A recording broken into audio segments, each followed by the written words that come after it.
Hi, good day, guys. Welcome.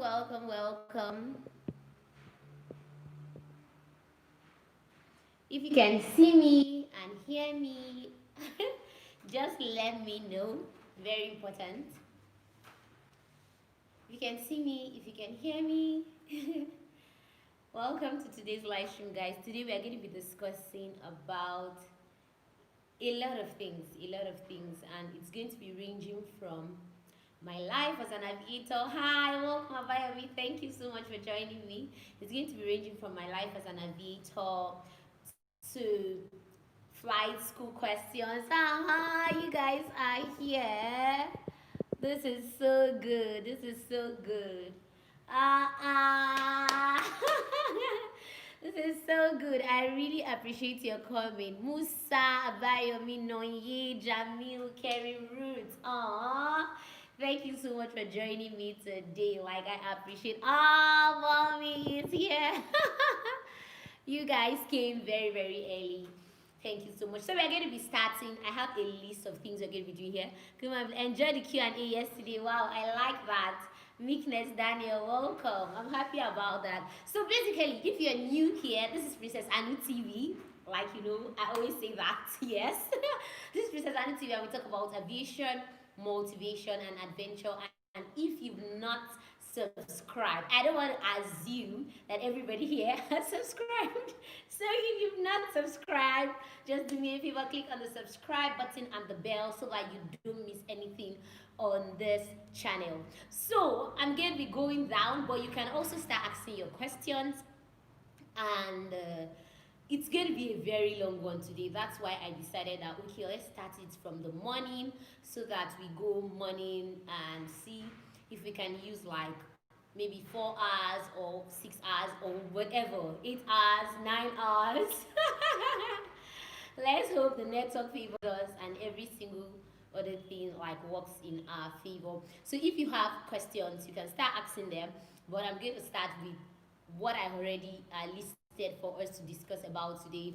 I'm going to start from why I chose flying, my motivation, challenges, like a lot of things, questions, the challenges that come with flying, like starting this channel, everything, like everything. Can we just go straight into it? So guys, I'm going to be starting from why I chose flying. Growing up, I've always loved, I can't really tell where the whole inspiration came from, because I never really saw most people like in my generational family and all that we are really into aviation. And like this thing aviation is broad. But what I started saying was that I wanted to become I wanted to be able to repair aircrafts, build aircrafts, fly aircrafts, and all that. And that's a lot, like in one. It's now I begin to understand that actually it's not that easy to like combine these whole things together, because when you say you want to be able to build aircrafts, that means you want to become an aeronautic engineer and you want to specialize in building of aircrafts, because this whole thing is broken down. And now, if you want to say you want to fly aircraft, that means you want to become a pilot. It's different. Now, if you say you want to be able to repair aircrafts, which were the three things I had in mind, that means you're going to say you want to become an aircraft maintenance or an aircraft maintenance engineer. So I was thinking about three things at once, and that was building an aircraft, aeronautic engineering, flying an aircraft, becoming a pilot, and also being able to repair an aircraft, which was... Sorry guys for that break. These were the things I had in mind. And bringing my thoughts together to bring this thing to come to pass, I didn't know how everything was going to go, but thank God for my parents and all. Like, I talked to them about it, and initially the idea they gave me, which was going to university, initially I didn't consider it as a good idea. You see, sometimes there's this thing we don't know. Our parents actually see farther and farther than us, because obviously what an old man can see sitting down, there's one constant: aircraft. Thank you very much, Abayomi, for that. Everything surrounding surrounding the whole thing was that there has to just be something aircraft, either aircraft maintenance engineer, a pilot that has to do with an aircraft, or an aeronautic engineer. Everything just had to do with the aircraft. And when my parents said, okay, I should go do the university stuff and all that, like, I didn't want to do it. But I thank God now that I actually took that step, because it's it's what has paid me more now. Like when I think about it, I'm like, okay, what if I didn't really do what they wanted me to do, and probably I just try to look for my way to like go into flight school? How would it have been now? Especially you can see what's going on now, that it's even most persons that have the degree and all that are really striving well. And I'm not saying people that don't have degree and all are not striving well, but when you talk about what's happening like in the world and all that, when they want to select, they try to look for people that have also passed through the tertiary institution and all that. And so I do not regret it. That was actually where the whole desire started from. Now, my motivation at sometimes, I remember when my dad brought in some magazines to the house, and sometimes when I look and see this aircraft, especially the military part of it, like, it's really interested. Like, I was so super interested in it. Like, oh my god, see this thing, see that thing, and all that. And I started looking for people on online, like Facebook. I wasn't so much then into Instagram, because I don't think Instagram. When did Instagram come? I think Instagram came about 2010 or so. So then there was no Instagram to like look for a lot of pilots, and that's why I say people that actually want to do aviation now, they are so privileged. Why I use the word so privileged is because they have the opportunity to find a lot of mentors. Visually they can find a lot of mentors, because you can go on Instagram, you can go on Facebook, you can go on LinkedIn. Then I didn't even know about all these things. So all my mindset was, okay, let me just, maybe can I look for anybody that I can see physically? And nowadays you can't really see everybody physically. Just like the way most of you have not seen me like physically, you just see me here on the channel, or maybe if you visit NCAT or so, maybe you see me in NCAT. Or, but it's usually very difficult to really see somebody one on one. It's just like, let me use this example. Imagine somebody coming to say, I want to go into NASA, and you're looking for somebody that is in NASA in Nigeria. Like, you're really looking for somebody. It's not that you cannot find, but it's going to be hard. But the best place you can connect with them is if you go on Instagram, if you go on Facebook, if you go on LinkedIn and type maybe people working in NASA. Definitely you're going to see like an option saying, okay, this person works in NASA, that person works in NASA. So it will be easy for you to connect. And so for me, I didn't really have a lot of persons to say, okay, I'm connecting with for this aviation stuff. And that was till I saw a picture of a secondary school senior that was actually doing the military aviation part, and I was like, wow, I've seen somebody and all that. And I decided to start communicating with him, even without like discussing with any other person. I just said, okay, maybe I can try my luck, or maybe I can get some information from this person. And that's another thing, like taking a step. A lot of us don't take that step. Sometimes you're like, okay, the person is a guy, or maybe is a girl. Are you sure it's going to give me audience? Are you sure she's going to give me audience? But you never can know. Just try. So if you see somebody that is in a place, I'm just adding this as a motivation for you to note. If you see somebody that is in a place where you want to go, and even if the person is the opposite gender, so far you know that this is what you're looking for, you go straight to the point. Because the problem people usually have is when they start beating around the bush, and the person at the other side is not going to be like, what does this person think I'm joking, or what does this person take me for, or something around that range. Anyways, they feel that you're not serious, or something around that range, and so they don't give you audience. If you want to ask for information, when you contact the person after greeting, after trying to say, oh, this is so person from so place. I got a contact from so person. I just want to ask about information about so. You go straight to the point. They're going to take you more seriously. But when you come and start saying, "Oh, how was your night? Oh, did you sleep well?" Oh, for somebody that you don't know, that you're just meeting, that is where the whole complications usually come about. I can see more persons are joining. Yeah, you're in Princess Anu TV. If you've not subscribed, subscribe. If you've not liked this video, what are you waiting for? Give me a thumbs up. Okay. I just decided to add that note that when you see somebody where you want to go, don't get reluctant in making a move. But when you make a move, do well to go straight to the point. If you go straight to the point, you're going to get the kind of audience that you need. But if you don't go straight to the point, the person will take you on serious, and from that first impression, you are not going to get the kind of answer that you need, or you're not going to get the kind of response that maybe if you've been serious, you'll be able to get. So I hope you're following me and getting the point that I'm like trying to nail. Now that was it. So let's talk about the challenges. Personally, my own challenges. Okay. I began to think about it, that is there any school in Nigeria or around anywhere, maybe where I was staying, or maybe in any African country, that I can actually consider flying. And so I remember then, before I went to university, correction, I went online and I was browsing for schools. And the options that came on board were IAC, that's the one in Ilori, the flight school in Ilori, and I don't think NCAT. NCAT actually came, but there was no much information giving anybody about like NCAT, and that reminds me, that's part of why I actually started this channel. I'm still going to be touching that later on in later parts of this video. So guys, I went after browsing online. The first challenge I had was contacting the school. There was no proper means in order to contact the school.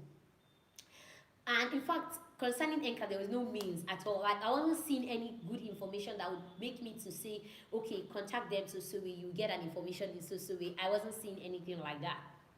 Nextly, concerning the IAC, I was seeing people were commenting that it's very expensive, this, that. I think then, some years ago, they were taking about 22 million or so, and people were like, the money is much and all that and all that.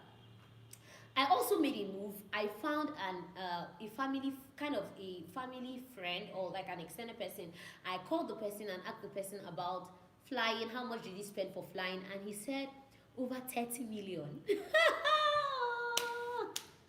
Guys, that was where the whole complication started from. Sorry, let me pick my pillow. That was where the whole will I say challenge? I'm going to use the word, like the big challenges started from. So I began to reason within myself. 30 million.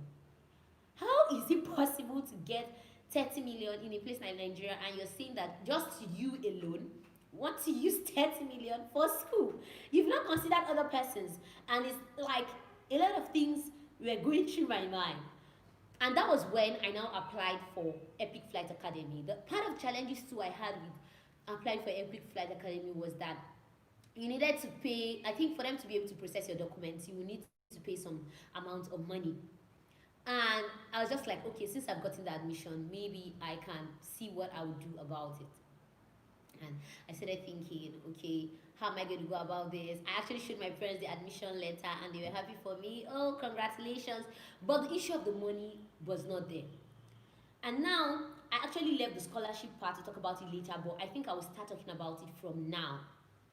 Wow, you were really focused, not giving up on your dream. God, I was determined that this thing I was going to do. Though, let me tell you guys something. There was actually a time when I kind of slowed down in the whole process, because when I saw that I had gone to university, like first year, second year, I was already thinking of another option. That's the truth. I was already thinking of another option, and I was like, okay, maybe I can find something else to do. So at that time, I slowed down the process. I wasn't like pushing for it.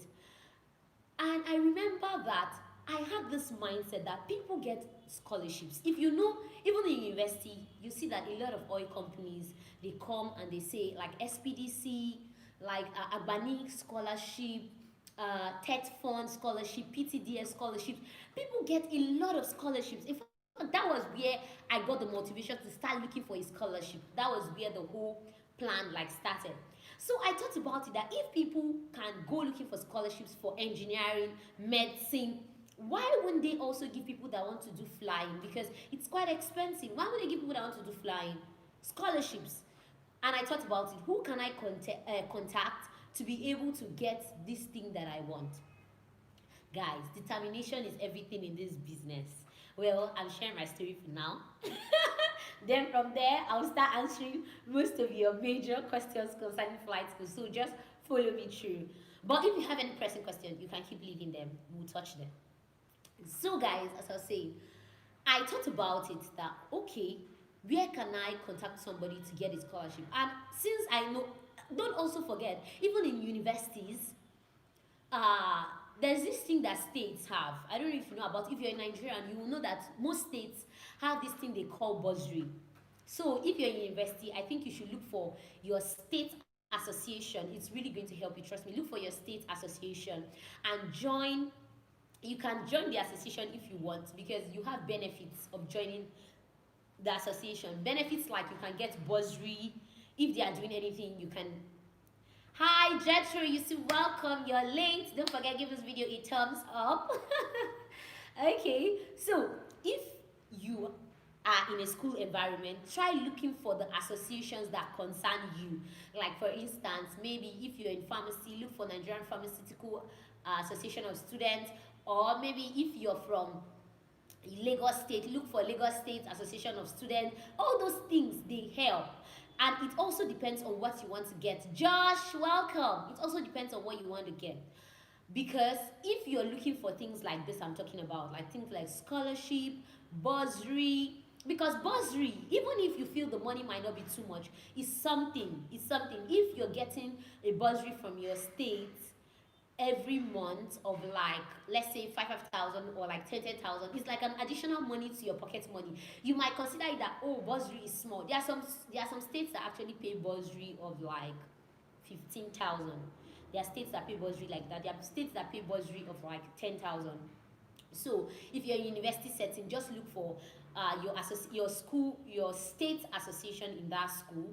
Then you get to discover that, oh, they pay so money for, they pay people like the students in that association a particular amount for their bursary. So there's this friend I had then, and I contacted him because he was one of the ESCOs in that association, like the Association of Students for my state. Then was Ocean State Students Association. That was a Uniport chapter. So when I thought about it, I contacted him and I was like, is there any way, I want to apply for scholarship, I want to apply for, to be able to get scholarship, and this is what I want to go and do. I want to do flying, and I'm hoping that I'm going to get the admission and everything. And so, in fact, that was when I got the admission for EPIC. I had not even started the application for NCAT. And so when he told me about it, that, oh, it's possible. In fact, that's another thing. You need people that can actually encourage you concerning your dreams. Because when they encourage you, you know that it's possible. You believe in yourself so much, and you know that you have the grace, the tenacity, the help to be able to get there. So when he told me about it, that it's possible, and okay, that he's going to give me somebody else's contact. You see, there's this thing about connection. You know, a lot of us in Nigeria, we always talk about connection, that you must know somebody to know somebody to know somebody. This is what I'm talking about. Now I knew somebody that knew somebody that knew somebody that now knew somebody, and I now knew the people I wanted. So there's always a starting point in connection. There's always a starting point in this. Me, I don't know anybody. How am I going to go about it? There's nothing like that, because you definitely know somebody that knows somebody that knows somebody that. In fact, there's this analogy that I saw online, that there are just 5 people in between the person you are looking for, or in between the person you want to meet. For instance, let's use for an example. if you want to meet the president, let's say the president is on the fifth chain or something, and you want to meet the president, there are five people just in between that knows somebody that knows somebody that knows somebody that can connect you to meeting the president. So these are some mindsets that you need to grab within you. There's nothing like, oh, we don't know anybody, let's go and sit down. No. I knew that person, but I didn't know that that person knew some other people that can actually help you. But the person was just like, okay, I'm going to give you somebody's contact that you can talk to that that can help you out with the process. And the person gave me that person's contact, and that person was the one that even helped to start up the process of the scholarship. So if you're looking for a scholarship for your state, first things you can do is for you to look for somebody that is related to the government. People keep asking me questions that, oh, will I go there to submit it? They are giving me stories. They say I should go back. Now, let's give an example. Okay, it's just like I went to the bank some days ago, and people were many, like, you know, the way this coronavirus issue is just everywhere, and they're like, oh, we don't need up to 20 persons in social place, we don't need up to 50 persons, so they are going to be regimenting. And I was just there, and I saw that some bankers were coming out, picking the people they know, like, not like picking the people they know, but coming to answer the people they know. Like, if for instance they wanted to withdraw, they would just collect the money from the people, go inside, withdraw, and the person will go. And I just saw the lady standing beside me. I was like, oh my God, I wish I also knew somebody in this bank. Because everything is connection. You need to know somebody. So if you're looking for a skill, don't just stay and stand like every other person that in quotes were standing in that bank, including myself. But me, thank God too that I was able to meet somebody to help me up with my matter, because I would have been standing there for hours without any solution. So that's it. If you want to go meet, let me assume you want to go meet a senator to sponsor you. I'm going to be talking about a lot of things in this video today. And that's part of why I said we should start in the morning, because I want to break everything down one after the other, so you know some secrets, some basic things that you will do that will work for you to get to where you want to get to. So do well to stay tuned, like you need it. Don't forget, give this video a thumbs up. So imagine if you know somebody, for instance, if you want to go meet a senator, you need to at least know somebody that knows the PA to that senator. If you're just going on your own, the senator doesn't know you. You might find favor anyways, because there's room for finding favor, in the sense that you pray about it and God will favor you. And when you get there, in fact, everything is still about favor. Even for you to find that person that knows that person is still favor, because I consider myself to have been favored of God to be able to get what I got, actually. So I don't consider that, oh, I did everything perfectly and all that. And no. I consider myself actually favored to have gotten what I desired to get. So before you go meet that senator, at least look for somebody that knows either the PA to the senator, because that is what is going to give you a soft landing. If you go meet a senator, you can't even have access to going to meet a senator directly to say, sir, I want you to sponsor me. Who is going to give you that access? Or where are you going to find the man? Or where are you going to even hear infos that the man is here or the man is there? You see what I'm talking about? Like, you can't get all those informations just by waking up in the morning. You just pick your bag and you say, I'm going to the senator's place to go and look for him. The senator will even be around, and they tell you that he's not around. I'm telling you, you will go there to the office. You can even be seeing the car. They will tell you that the person is not around. Why? Because obviously you don't know anybody. Who are you coming to see? Like, who called you? Who sent you? Like, you know. So guys, it's like that. So the best thing you can actually do for yourself is look for somebody that knows somebody that knows like, I'm just saying, if you don't know anybody at all now, look for somebody that knows at least the PA or the PA to the person you're looking for, so that when you explain to the PA what you want in a soft landing, the person can now even do you a favor by going to talk. Like, when you come in with the person is going to say, oh sir, this is what this person wants, and you know it's his own PA that is talking about it, or her own PA that is talking about it.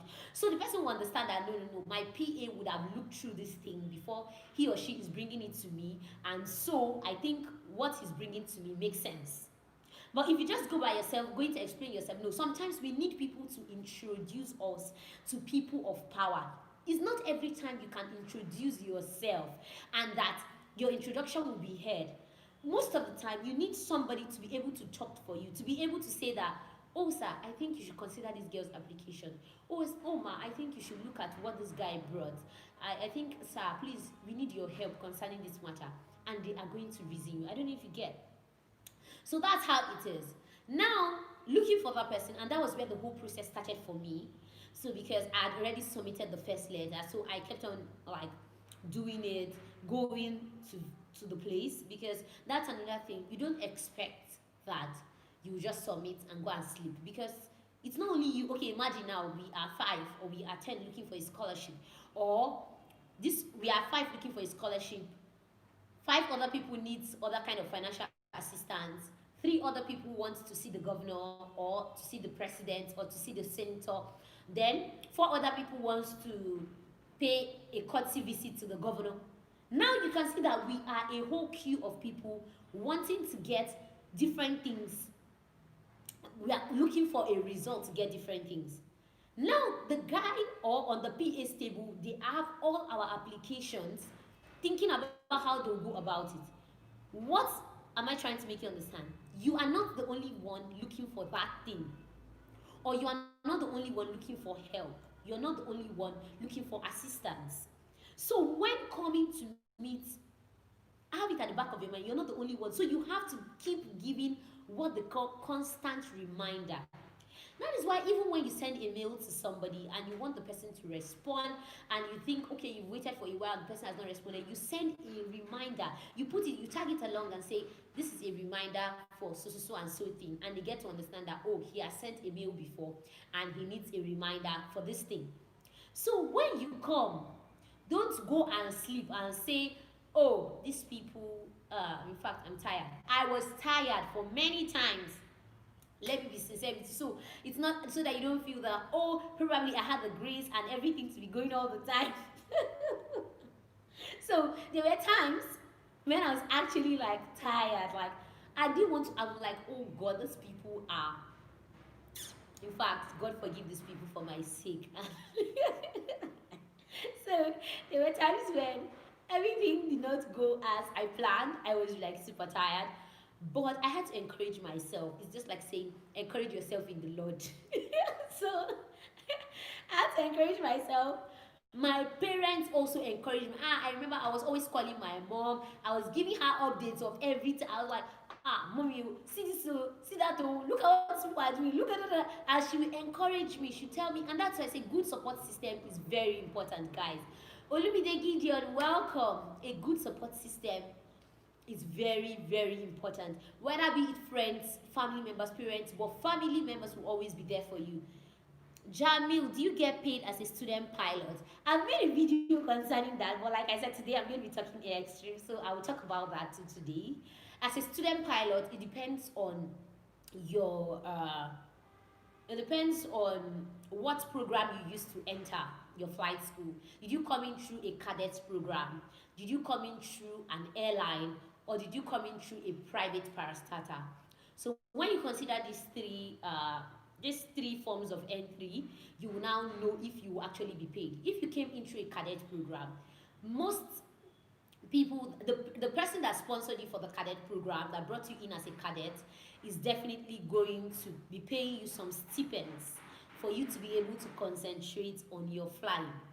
If you came in through an airline, the airline has already gotten a plan for you. Just like I see a lot of cabin crews that actually come in as from airlines, like for them to be trained. So they are already paying them, they give them stipends. Or if you come from, like sometimes the Niger Delta, I don't know if you know about the Niger Delta in Nigeria or the Niger Delta, like Niger Delta anyways, they also pay their people stipends. For when you talk about stipends, sometimes it's not like small, like the way I'm calling it, like stipends, like making small. No, sometimes it's quite a large amount of money. So they pay them stipends so that they can concentrate on your training. But if you come in as a private sponsor, obviously you should be receiving pay from your parents. Anyways, that's the truth. You will receive pay from your parents. So whichever way you consider getting paid. But if you talk about the school paying you, it's only if you're the school's cadet. I've seen some people that are NCAT cadets. If you're the school's cadet, the school is going to be paying you. So if you consider these various methods of entry, any of these methods of entry will actually determine if you will get paid as a student pilot or not. So I hope you got me. If you have any question, let me know about that. Okay, yes, true. One experience I had, I was trying to reach a boss, but to no avail. I then connected with another man that knows the man. Just a call from the man, I was able to see the boss. Thank you so much for sharing this experience about me. See, that this is a part that a lot of persons do not get. Sometimes you cannot just see somebody, like walk into an office and see somebody. Sometimes you will need Princess Anu to tell you, okay, I'm going to be giving you this person's contact. Anyways, I'm just using that as an example. Not like I have anybody's contact like stocked up somewhere, but I'm just telling you. Sometimes you need somebody to actually give you that referral. Sometimes it can even be a letter. They give you a letter and say, go to this person's office. When you get there, tell the person to call me. Like for my own case, that was part of what happened to me. They tell you, go to this person's office. When you get there, tell the person to call me and I'm going to tell him what to do for you, or I'm going to tell her what to do for you. So, guys, I hope you're following. If possible, you can go get a cup of water, just like I have here, and get a pen and paper. Because today, everything you have in your mind, just bring it out. Let's start dissecting it, because school will soon be resuming. And like when school is resuming, we have a lot to do, and so I might not have the opportunity to do an extreme in-depth live stream like the one I'm doing now. Welcome, guys. More persons are joining. If you've not subscribed, subscribe. If you've not liked this video, like this video, give it a thumbs up. If you have questions, you can leave your questions in the comment section and I'm going to be treating them one after the other. Olumide, okay, what happens when you are flying and suddenly become sick as a commercial pilot or a student pilot? If you're flying and you suddenly become sick, your instructor is going to take controls. It has happened to me before. I was flying and I said it that I didn't.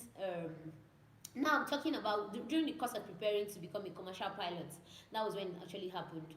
It was as if I didn't eat well, or I ate late and I had not rested because I had been waiting for that flight since morning. Like since morning, I had been waiting to fly, and so the weather was initially bad. Then after weather was bad, something else happened. The weather was now. It was in the afternoon time, and during the afternoon time, the weather is always like terrible. Everywhere is hot, like really, really hot. I woke up shocked and started thinking I missed. No, you did not miss. We had to get on this. Carry roots. You didn't miss the live stream. So, we are live now, anyways. We are live now. So, everything you're seeing, I am live. I am live with you. So, I was giving you guys the story. So, what happened was that weather was now, everywhere was hot because, in the afternoon, flying an aircraft in the afternoon can be so like horrific. I don't know, you're not going to feel so comfortable because the aircraft is going to be hot, and for our small aircrafts we don't have AC in them except for the DA-42 that has an AC, that has AC in it. The Beach Baron too has AC, and the TBM has AC too in it, but the other smaller aircraft, they don't have AC in it, and so everywhere was hot. So my instructor was like, okay, let's wait till the evening, and I had been waiting since morning so that I can just fly. So I didn't go do other things. I didn't even go eat. Then close to the time, he was like I should come back. He gave me a particular time that I should come back, and I was like, okay, I'm going to come back by, I think it was 2. And lunch is usually from 12. I consider that if I eat lunch, I may come back and I'll be tired and all that. So I said, okay, let me leave the food. When I came back around 2, he was not available, and he said I should come back again, like around 3. So I just said, I beg, let me eat whatever is going. So I ate late and I had not rested because of the way the flight was being postponed. And it's just like the same thing when you're waiting for a flight in the airport and you came very early in the morning, they postpone it again, you're still waiting, they came and told you again that they postponed. God, it's always very, very tiring. So that was how I felt, and I was supposed to be doing an exercise that day. It wasn't funny for me at all. So the moment we started the flight, the first leg of the flight, everything was going fine. Everything was going cool. But when we started coming back, oh my God, my whole system was like, oh, I was feeling somehow. I started adjusting my seatbelt. I wasn't still getting what my instructor was asking me, "Are you okay?" I said, "Sir, I'm fine," because I was trying to manage. That flight was like a review for my check ride, so I just wanted to get everything once and for all. So I was struggling just to feel fine. I was just struggling to feel fine. But last, he saw that this one was not going. I just told him that, "Sir, I'm not feeling so okay." He was even shouting that, "So you're not feeling okay? Why didn't you talk about it?" And all that. So he took controls, and so we came immediately to land. So if you're not feeling okay, the truth is that there's nothing you can do about it. Your instructor is going to take control, and it's best for you to tell your instructor. Don't act like me that you will wait till maybe everything is kind of like going bad before you now talk about the fact that, "Oh, sir, I'm not feeling okay," and all that. Because he was giving me exercises like, "Do this, do that." I was trying to do them, but my whole system was not helping the matter. So I just had to say, "Sir, I'm not feeling fine. I'm not feeling too comfortable." And he took controls, and we came to land. So that is it. That's the worst that can actually happen. Your instructor will take controls, and you guys will come and land. Jamil, the cosmic radiation level are usually very high. Thank you very much for that. During the afternoon period, the sun, everything doesn't go down well with you. Everywhere is going to be bumpy. Like, it's a small aircraft. You're going to be feeling the thing. It's just going to be going like you're trying to keep straight and level. Your aircraft is still going. You're still trying to nose up. You're still trying to nose down. You see, your aircraft is going to be performing, but when the day is cool, everything is calm, especially if you fly very early in the morning. Oh God, you're going to enjoy your flight because the weather is calm. If you keep straight and level and you're really doing your work well, everything is going to remain cheap, heading, bam. Everything will just be going fine. Once you put the power setting, everything will be going well. But once you're flying in the afternoon, even if you're trying to put everything well, though instructors understand, if you're flying with an instructor and you start having one or two issues and all that, they actually understand. But even if you feel they understand, sometimes it's better for you not to risk it. Some instructor will ask you, "Are you ready to go? Or should we wait? We'll go later." So it depends on your decision. If you say, "Sir, I'm ready to go," he's going to say, "Okay." But if anything happens in the sense that if you misbehave or like if you don't fly well, we are not going to put the issue on the weather or whatever. And so it's left for you to make your own decision. So guys, that is how it all goes. So where did I stop? Anyways, I've been talking plenty things, so I can't even remember where I stopped. But I was talking about the scholarship and meeting people and all that. And another thing I want to talk about, even in the scholarship, before we go to other things, meeting people, is that also go with a document, also go with something that you can show. For instance, that was why I was saying that it's always best for you to have gotten the admission before you go looking for a scholarship. That doesn't mean you cannot go looking for a scholarship without the admission. But it's always best for you to go looking for it with your admission letter. So that when you get in there, there is a proof that, "Sir, look at this thing, look at that. See what these people are saying, that I should make sure I make my payment in the next 24 hours, in the next 48." Anyways, if flight cannot tell you to make payment in the next 48 hours or 28 hours, so that one is not even, let's remove that one out of it. But they can give you a timeline that for you to be able to claim your admission, make sure you get your money by latest 3 months or so. They can just give you a timing that you should make sure you get your money. So once you go with a letter or a written note or your admission letter, whatever you go with, they are going to see for real that this person is legit, this person is genuine. What he or she is looking for is genuine, because there is a proof. There's going to be a proof. I'm supposed to be holding a paper now, not my hanky. Okay. There's going to be like a proof there's going to be like a proof saying that this is it, this is what you want. this is how we can go about it, this is how we can help. Because if they see a proof, they can also say, okay, for us to help this person, let us also get a photocopy of this, showing that we actually did our best in helping this person. So if you asked for maybe like 7 million naira or 8 million naira, they can now say, okay, sorry, we can't give you 8 or 7 million, maybe we can give you 3 million. So they stamp it, bam, so that they have their own copy. But imagine you going there, you're bare, like you're bare, you don't have anything, you don't have your letter, you don't have your own application, you don't have the admission, you don't have anything. Who is going to listen? Who is going to listen? Like, just think about it. Who is going to listen? And even if they listen, they are just going to be listening for the sake of, okay, let's just hear what she wants to say. And when you're done, there is not going to be a way forward, or there's not going to be like you're not going to get what you came to get. So what's the point?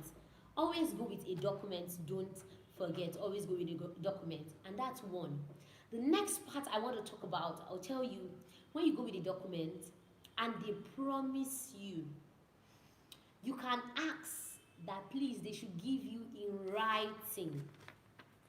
Let them put it in writing that they are promising you a certain amount of money. They might say, no, we keep to our word, we can do this for you, da, da, da, da, da.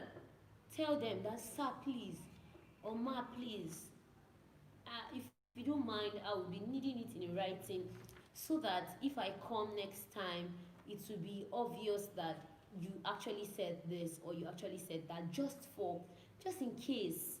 Or like, okay, I need this in a writing, so that if I go out to meet people, I can tell them that, oh, see, somebody has actually promised to give me this, so that I can secure my admission. But if you don't get it in writing, like, people, things change. Human beings too can be funny sometimes, and you will not blame them. See, some people have gone through things in life, and so they're like, they can just be like, let's allow this person, let's chase this person away. So this is what we're going to do. They're going to tell you that, don't worry, we are promising you. Ali Ibrahim, welcome. They're going to tell you that we are promising you, we're going to give you this.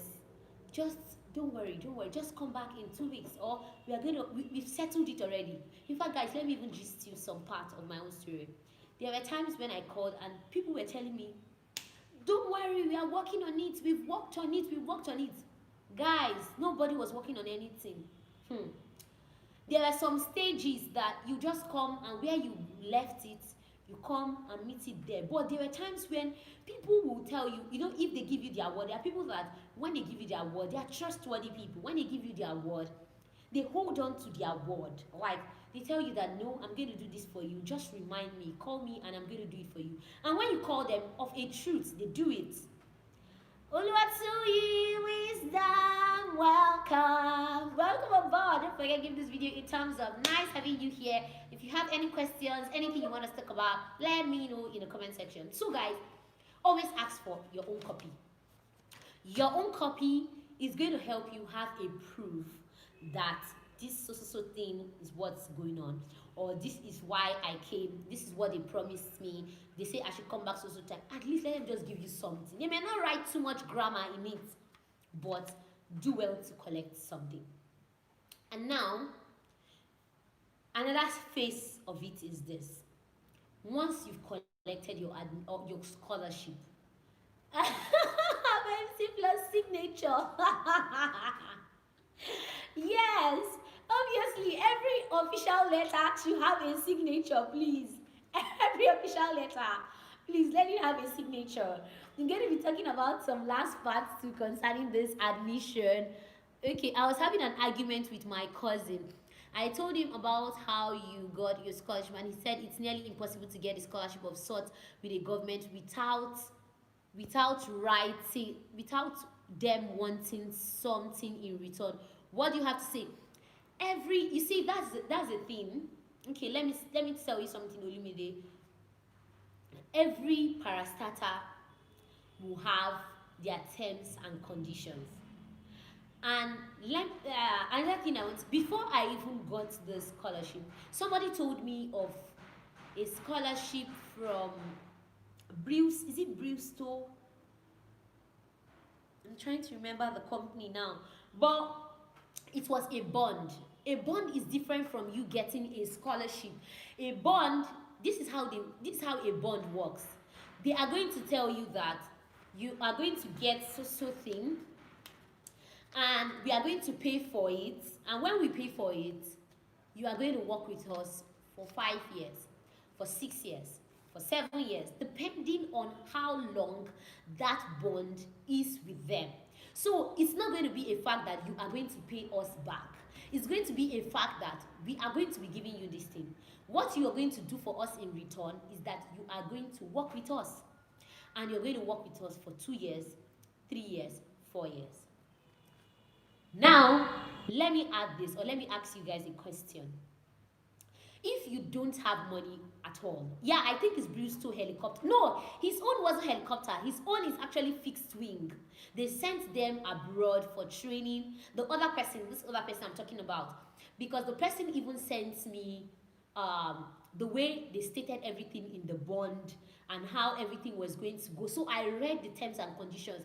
I read what the company was asking for. So I was sure that, okay, this was what these other people were looking for. Because when I was looking for the scholarship and looking for a way to get into flight school, I was trying to consider every option as much as possible. Whether it be getting a bond, getting a scholarship, getting a cadet program, getting a sponsorship, getting a grant, getting a loan. I even went to the bank to ask for a loan. And I asked, okay, what educational loan, what are the terms and conditions you can give for getting an educational loan? And the woman sat me down and said, okay, do you have a salary account? Okay, where are your parents and all that and all that? Those things are different. And this is it. That's why you should be sure. For anybody that's giving you a scholarship, a bond, a grant, whatever they're giving you, look at the terms and conditions. Sometimes it can just be a financial assistance they just want to give you. Like now you met an uncle or you met a senator and you came and say, sir, please, I'm looking for a scholarship. And the man say, okay, I'm going to assist you financially. And it's going to be a financial assistance. And that financial assistance is going to be that he's going to financially assist you he's going to financially assist you with 10 million. Or he's going to financially assist you with 30 million. That's a financial assistance. He's not asking you for anything. He's not going to get back anything from you. He's just assisting you. And sometimes when you come for a scholarship and they don't want anything attached, they don't want to be responsible for you, or they don't want to think of how they are going to go about it, they are going to call it a financial assistance. It's just going to be a financial assistance. Now that person that is saying it's not possible, that person doesn't have a good information. If you go for a bond, they are going to bond you. If you go for a contract with a state or something, they're going to bond you for they're going to decide that they're going to bond you maybe for 5 years or 6 years. And it's going to be stated in your contract. Anybody that is not going to bond you, there is not going to be any contract for you to sign. I did not sign any contract saying you're going to be with us and we are going to, after your training, you have to work with us for so. I didn't sign any contract. Okay, what most airlines do is bonding people they sponsor, but for federal government it is scholarship. Thank you very much. That's what some people don't understand, that these things work. And if you are going for a scholarship and just saying you want to try your luck in case it works, it might not work for you, because you need to have that mindset that it works. Because guys, it works. I'm not going to be lying to you, this thing works. It has been working for people. I'm not the first. In fact, I met a lady that was last term, like when we were in school, so I'm going to say like 3 months back or so, and she was telling me how she got her own scholarship. And you know why I even love her case so much was because of her, they gave 2 other people scholarship. Like, she went to ask for scholarship and all that from her state and all that, and during the course of her chasing it, they told her that, okay, do you have any other person that we can help out? And she called some other people that were also in her class from her state, and they sponsored them because of her. Like, I don't know if you get this. That's why I'm saying sometimes it's good to go in group too while looking for it. Sometimes it's good to go one, because when you go in group, it's going to be seen that, okay, this government doesn't have any attachment with this person, because you know, just like we are talking about, you must know someone to know someone. Some people feel that they are helping only family members. Some people feel that they are helping people from so place. Some people feel that they are helping people from, I don't know if you're getting me. So her own case was that she went, they sponsored her.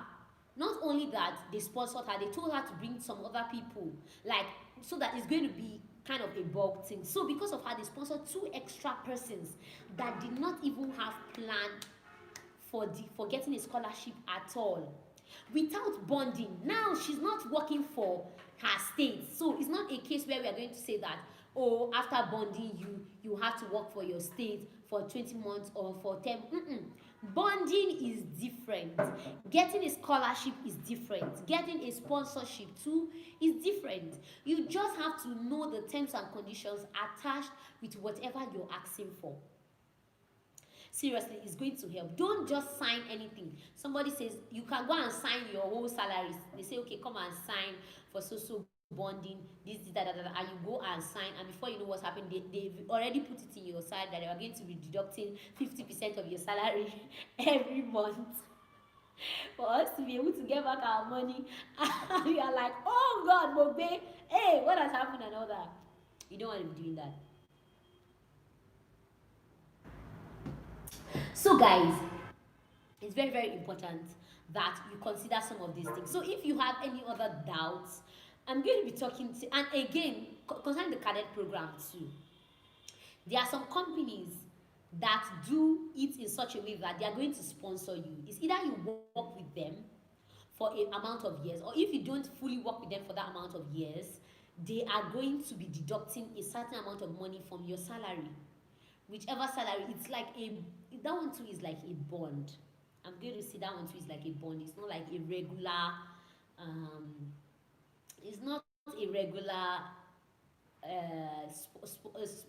sponsorship or scholarship, or it's not regular.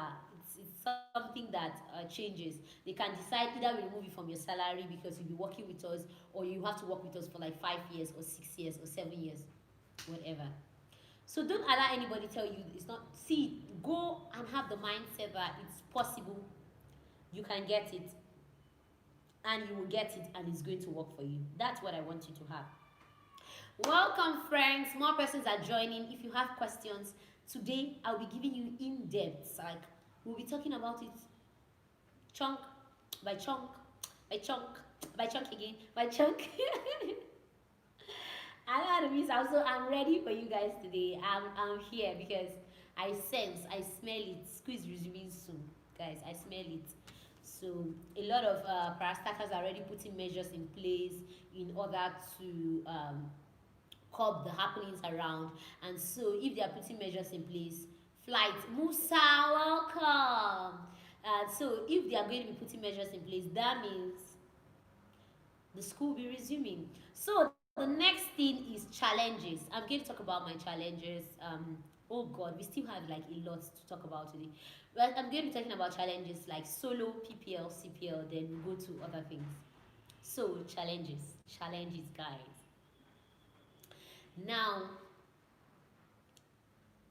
I'm going to say that one of the major challenges I had. Have you ever flown solo? If yes, please tell us about it.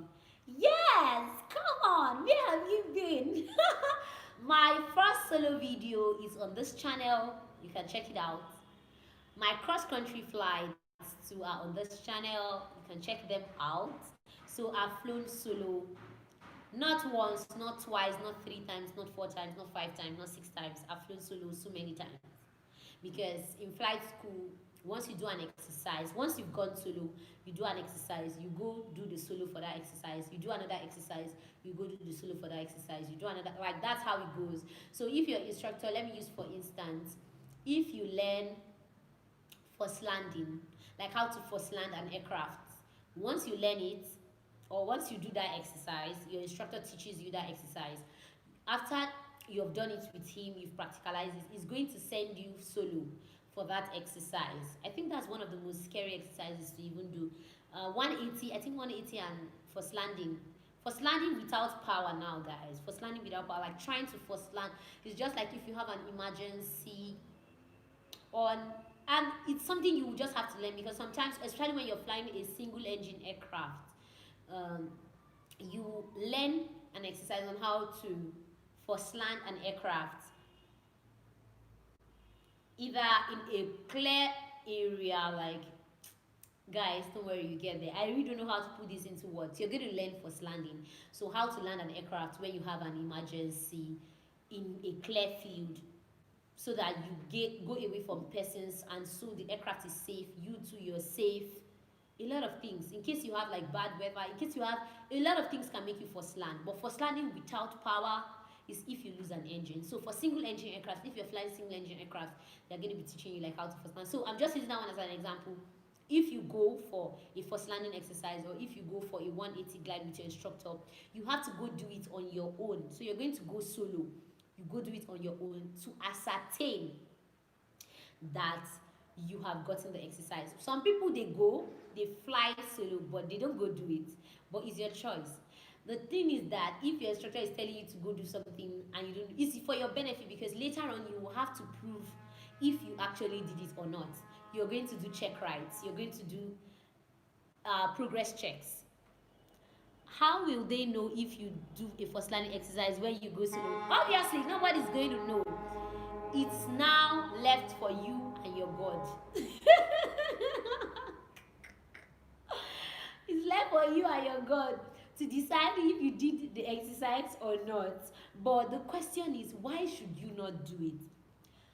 The thing is, even if you do only 1 or 2 and come back, just try it. Do it 1 or 2, because you will still have to show it in a progress check or in a check ride that you can do this exercise, like you can perform this exercise. So if you don't go do it, you're cheating yourself. You just fly, maybe you just fly straight and level because you're scared. You just fly straight and level, turn around, you go again, turn around, and you come and land the aircraft. You're just going to be cheating yourself. It's better for you to do it, know what works and all that. So it's really going to help. So yes, I've gone solo, and if you've not watched my solo videos, watch. But I'm going to be talking about the solo now, because it's we're starting from solo, PPL, CPL. So I'm going to be talking about my challenges. Number 1 challenge, or number 1 issue that I had while preparing to go solo, was that I'm going to use the word, I just wanted to go solo. Then I didn't really know that this was my issue, because then when the instructor is always telling you, sorry guys, when the instructor is always telling you, calm down, you will go solo, don't worry, calm down, you feel that, oh my God, why is this man allowing me go solo? Oh, me, I want to go solo. I even watched my solo video this morning, funny enough. But then my instructor felt I wasn't ready and I needed more time. I think I was the 5th person to go solo in my class. I think I was the 5th person. And I really wanted to go solo. So I was trying to land the aircraft. Yes, I was landing the aircraft, but personally, I had not gotten the technique to land that aircraft. It was as if I was doing a try and error. Yes, I'll come in, I'll land. Yes, I'll get it sometimes. Sometimes I won't get it. Sometimes I will get it, sometimes I won't get it. You understand? It was just off and on, off and on. But I felt that, oh my God, please, this man should allow me go solo, sir. Please, I want to go solo. Guys, I wanted to go solo badly. And so it got to a point, my instructor told me that just calm down. If you're not calm, I'm not going to clear you for solo. This is like my instructor really talked and all that. Thank God for him. I appreciate all the periods that he took me through my training and all that. He has been so wonderful, and I really want to give him a kudos, especially in this video. Everyone that trained me, in fact, they've all been wonderful, and people are still training me till now. In case you don't know, I'm still a student pilot. Yes, I've gotten my CPO license, but I still have some other things to do, like my instrument rating, multi-engine rating. So I'm still a student pilot, and instructors are still training me, and I really appreciate them so much. Trust me, I appreciate them so much. So guys, as I was saying, but I got to a point where I just took off that solo stuff off me.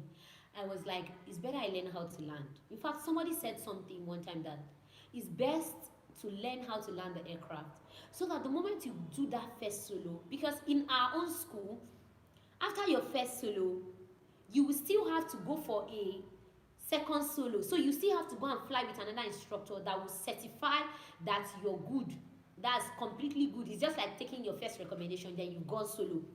Then they want you to go for a second solo. But before they can clear you for that second solo, you need to fly with an instructor that will say, yes, you can actually go for the second solo. So it's not a case, I know that outside the country, like in other places, I see that what they do is that the person goes solo once and that's it. When you've gone your solo once, nobody has to even, like, you keep going for solos, for other exercises, and nobody bothers you.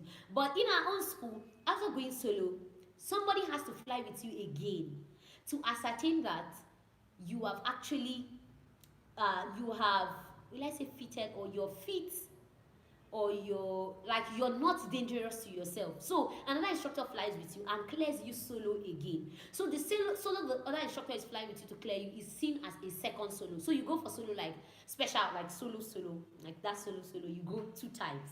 You go the first one, then later when you fly with another instructor, you go the second one.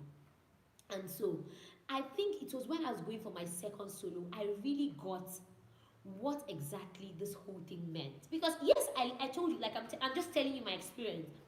I was landing the aircraft, but I still felt something was missing. Because yes, I was getting it the first time. Okay, sometimes my landings, okay, will be smooth. Sometimes they'll just be, okay, we've come, bam, and all that. But when I got, and the instructor kept on saying, your speed, and I got to discover that when you keep that actual approach speed, you actually come to land better. Like, you have everything, but the moment you keep that speed constant and you're making sure you're looking at your perspective between yourself and the runway and all that, you get your landing better. But before, sometimes you come with like too much speed, sometimes you come with like lower than, and you know, if you come to the runway with a lesser speed, you're likely to stall because you're, I don't know, I'm not an instructor, I'm not a flight instructor, so just understand how I'm explaining my experiences. If it's a flight instructor, I'm sure they can give you the nitty-gritties just like they taught me, but I'm just explaining my experience for you.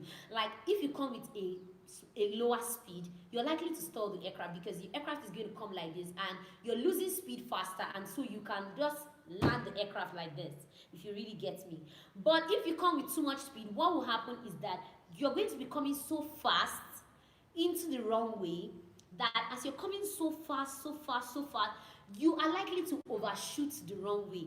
Not only that, you're likely to overshoot the runway, your landing will not be so smooth because you're not going to touch down, you're going to be floating. Your aircraft is going to be floating because you have so much speed. So I hope you are getting. If you're following me, I want to see your hand. Just tell me in the comment section that you are following, because I don't want to be that I'm only explaining this thing to myself. I want to be sure that you are getting what I'm saying. So guys, this is it. If you come with too much speed, it's not good. Thank you, Olumide. I'm happy to hear that you're following. If you come with lesser speed too, it's also not too good because you can stall. But when you come with that speed, the speed that you need. Thank you, Abayomi. Thank you. No, yeah, you're still here. Like, I'm so happy. Thank you, lady. I'm so glad that you're hearing me. So if you come with less speed, it's dangerous because you can even land before you get to the runway. If you come with too much speed, you're going to pass the runway. You're going to be carrying. Thank you so much. You're going to be landing almost at the middle of the runway. I don't know if that's what will likely happen. And so then going for solo, I just wanted to go solo. But after my second solo, I began to understand the nitty-gritties of what it means to actually land the aircraft and land it properly. That doesn't mean, in every when you start flying, when you change aircraft, you will keep learning new techniques, because I'm going to tell you that flying the TB9 for me was different from the TB20, because the TB20 was more heavier. Like, the TB20 had its own stability. When I entered the TB20 to fly, I don't have issues of feeling too drowsy or feeling somehow in the aircraft, because it's kind of heavy, it's stable, and it has a retractable landing gear. So heavy to an extent. But when I fly the TB9, for everything that happens in aircraft, you feel it. Like, you're feeling every move, every shake in the aircraft. But the TB20 is now more stable. Like, It balances very well. And so the landing technique too for that one is kind of different. But landing is landing. Like the way you land aircraft are kind of like you kind of follow the same pattern to like land an aircraft, but just that methods might differ a little bit. It just differs a little bit, but you still land almost the same. How will I put it now? It's still landing. Landing is landing, but for every aircraft, you need to know the technique that works. Just like sometimes, and instructors will tell us that the way they land a Boeing 737 is different from the way you land the Keke Napep. They always call our aircraft Keke Napep. I don't know why. So they'll tell you the way you land this one is different from the way you land this one, because for a TB9, you can hold the nose up, hold it up, and wait for it to touch down like that. But for the B for the Boeing 737, most of the time they tell us that you don't just hold like that, that it's just a slight holding. They tell us, I've not flown. I only flew it once in the sim. I only flew it once the Boeing 737 in the sim. Innocent, welcome. So it's just depend. They always tell us these things, but until you practicalize it, obviously you can't really know what and what. So, and also I discovered that even flying the DA-42 that I'm flying currently, the landing technique too is different. It took me a while, like even taxiing on the runway with the DA-42, I discovered that if you don't place your legs very well on the rudder, you're going to be doing a zigzag travel. Like there were times, different times that my instructor was shouting, like he shouted on me severally because of the zigzag movement on the runway. That was when I switched over to flying the DA-42, because I was always asking my colleague that anything I feel I'm not getting right, I always try as much as possible to ask my colleagues to be able to know how they are doing it for me to do mine better. And this is it. I asked him like how are you putting your legs on the rudder that is making you taxi? Because I noticed I fly with him, I backseat their flight. For the Boeing 737, you flare the aircraft. Oh, thank you. All aircraft you actually flare, but it depends on how I put it now, the angle at which you're flaring. Some they tell you that just hold it up a little. Some everything is flaring, like we flare, but I think it depends on the angle at which you hold the aircraft. So guys, I was talking about confirming from my colleagues. How many years? Father Husi. Okay, nice seeing you here. First time I'm seeing this name. If you've not subscribed, subscribe, like this video if you've not. But currently I'll tell you that I've spent over 3 years. Online they tell you 2 years, but there are challenges and there are things that come up that actually makes your stay extended when it has to do with coming into flight school. So it all depends on the timing that you came. I always say come when weather is a bit good. Anytime you're going to or applying to a flight school, try as much as possible to apply for periods when the weather is good. If you're flying abroad and all that, where they don't need you to sit in class. Also, if you think okay, you want to apply in a place like Nigeria, there are a lot of factors. Sometimes aircraft can delay you, sometimes your flight instructor can delay you, sometimes you yourself you can delay yourself, sometimes not having enough money for your flight training can also delay you. A lot of factors can delay you. Sometimes, most of the time, what really delays us so much, especially in Nigeria, is bad weather. Bad weather delays us a lot because of improper planning. Then bad weather comes into place, and before you know what's happening, you can't complete your flight training at the stipulated time that they actually hope you should complete your training. So that's actually what happens most of the time. So they tell you 2 years online, but sometimes you get to spend more than 2 years. Just like me, I've spent almost 3 years plus the corona holiday. Anyways, my 3 years is the break they've been giving us, the corona holiday, everything too included in it. So sometimes you have to spend more than that. Okay, for aircraft with retractable landing gear, the flow of air is very smooth. Thank you very much. Laminar flow. Okay, but for the fixed landing gear, the flow of air is a bit turbulent due to the air hitting the landing gears. I agree 100% with that. I agree with you. Exactly, that's what happened because you have a lot of drag and all that. Okay, do they study ATC? Yes, you can study the air traffic control course in NCAT. But something I want to tell you guys about that is I don't think you can recommend yourself for that course. You have to come under a parastatal. It's either NAMA sponsors you, or police, or the army, the military, or the air force, or you come under Niger Delta, or you must come under a parastatal. I've not seen anybody that comes as a person, like you come as an individual to come and study that course. So if you're thinking of going into the air traffic control course, I've made a video too concerning that. You can check it out on my channel. Just click air traffic control courses, so I think you should find it. But also, you can't come on your own to study the course. You need to come under a parastatal. So you can look for ways to apply to NAMA. Look for ways to apply to maybe if you want to join the military, you can apply to them. Maybe you can be fortunate. But NAMA, I think NAMA is one of the surest that you can get into the air traffic control course. Yeah. And guys, I was talking about my solo challenges.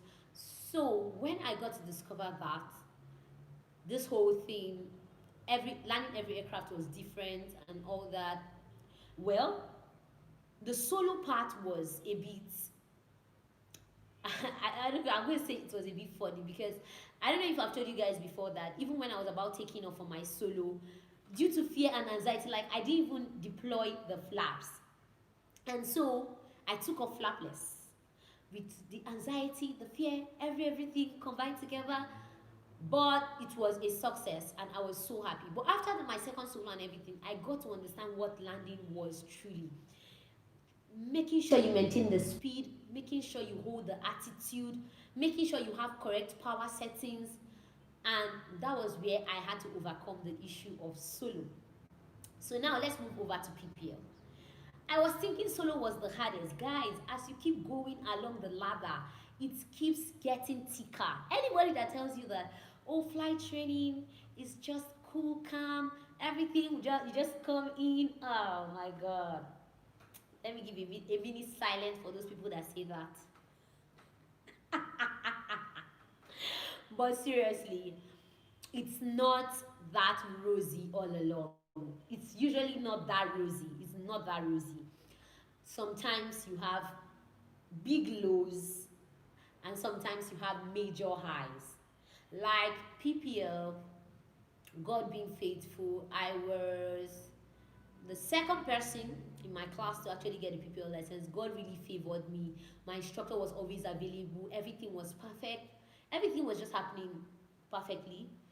And even when my first check ride, I've told you guys before, my first check ride, I failed my first check ride. I busted sector boundary, and I don't know if you get that point. But I busted sector boundary where I was supposed to fly in a particular region, and I left that region, or I left that space, that allocated space, and so I had to do that check ride again. When I did it again, it was perfect. Everything was fine. Thank God I passed. Then, what I discovered about the PPL phase was that the PPL phase now, you needed to do navigation flights.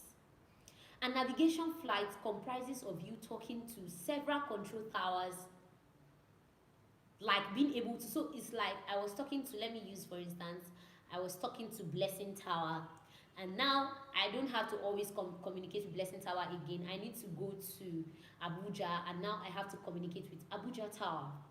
And now I need to go to Kanu, and now I have to communicate with Kanu Tower. So you have to be doing two-way communications, like communicating with several people, several control towers. So if I'm leaving from Zaria to Kaduna, you have to communicate with Kaduna Tower, give them every single thing that you told Zaria Tower. And so the workload kept getting bigger. So that's how it is in flying or during flight training. Workload becomes bigger. Don't ever think that the workload will be smaller, or that the workload, oh, I'll get used to it, or no. The truth is that you have to just keep adjusting, keep opening your multitasking. You have to keep opening your multitasking regions. You'll be talking, you'll be flying, you'll be doing the exercises, you'll be communicating, everything. You'll be doing a lot of things at once. So you have to be able to accommodate, you have to be able to adjust. That was how PPL phase was. And now when I now switched over to CPL phase, guys, it now became larger because now this is what CPL brought into the picture. No, before I get into CPL phase, after my PPL, I got to do my night rating. And I saw somebody asking me yesterday about the fees for night rating. Now, let me tell you how the whole night rating fun goes. But trust me, night rating is going to be one of the sweetest moments you will have in flight school. So I'm going to be advising you that you treasure every moment you're going to be having in flight school, most especially your night rating.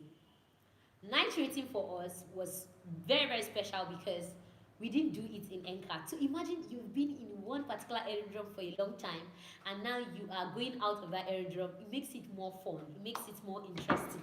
Oh my God, my cup. It makes it more fun. It makes it more interesting. It makes it more sweet and all that to be able to fly. And for us, it was interesting because okay, I think me and my roommates we had the opportunity to stay together. So the hotel we rented for the hotel we rented or stayed in was cool too. Everything was cozy. Then we go at night and we come back early in the morning. So you go fly. Flying starts around 6 because we start flying from sunset to sunrise. During the day you start flying from sunrise to sunset. But when you're flying at night, you start flying from sunset to sunrise. So we started flying from sunset time, which is usually 6, 6:30, 7. We fly throughout the night. Oh my God, can you see what just happened? We have lighting here. The lighting system is on here. And so that's why everything just became bright all of a sudden. Okay, guys. So, as I was saying, we have to now come very early in the morning, and after coming very early, correction, you come in the evening. How can I guess just to distract from like so quickly? No, that. Okay, you come very early, like you go in the evening, a bus is going to pick you up and you now go flying. Then early in the morning they're going to like bring you back for the whole thing and all that. Feeding was sweet because the school paid us money for us to feed. They paid us money for our accommodation.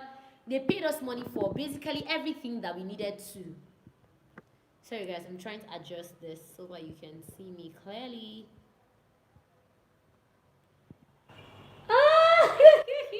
I love this enjoyment. Yeah, the school actually did a good job. They took care of us properly. They really, really did a good job for us. And the night rating was one of my best. I'm going to be telling you guys seriously. Night rating was one of the best experiences that I had because we were off. I'm going to say we were off campus or we were off the show or we were off the area. Sahi, welcome. So now some things about night rating. Now I just talked about the enjoyment part, but that was not what we went for. We didn't go for the enjoyment part. We went to fly. So let's talk about how the flying actually went. Night rating initially, I'm going to tell you the truth. I was scared, like, oh my God, we are going to be flying at night. How is it going to be? What is going to happen? How are we going to position ourselves? All that and all that. And the moment I did my first takeoff, like guys, I was so happy. The moment I did my first takeoff, I felt that, oh, this is something that I can actually do. And it was possible for me to like adjust. Sorry guys, I'm trying to fix something here.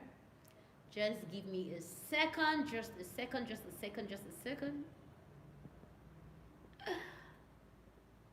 Okay. Oh, Sahi, today is early. I announced it yesterday. I've been announcing it, but it seems like you missed out on that announcement. Probably you left late. Sorry, so you didn't really get that talk or that announcement. I'm sorry that you're just seeing us now, but yes, we started quite early today because we have a lot to talk about. A lot to talk about. So guys, I was just telling you people about night rating. Now let's move over.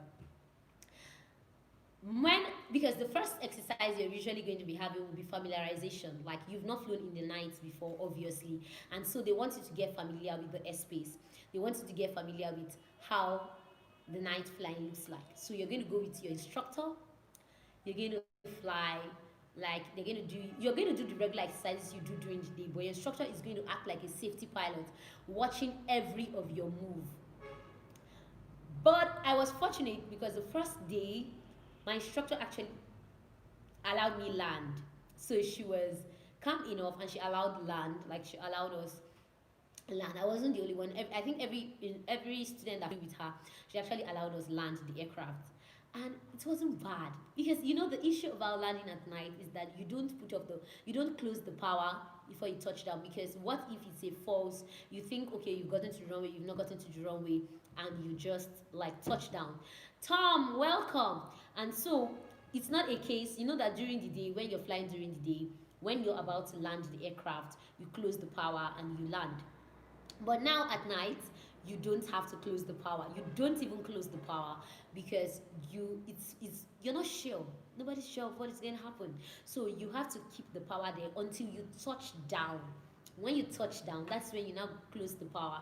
So it was different, and you call that type of landing a soft field landing, because you're not going to, it's not like you're going to bang the aircraft like boom. You're going to like come smoothly, close the power, hold up the nose, and that will be it. And so the first day, it wasn't bad.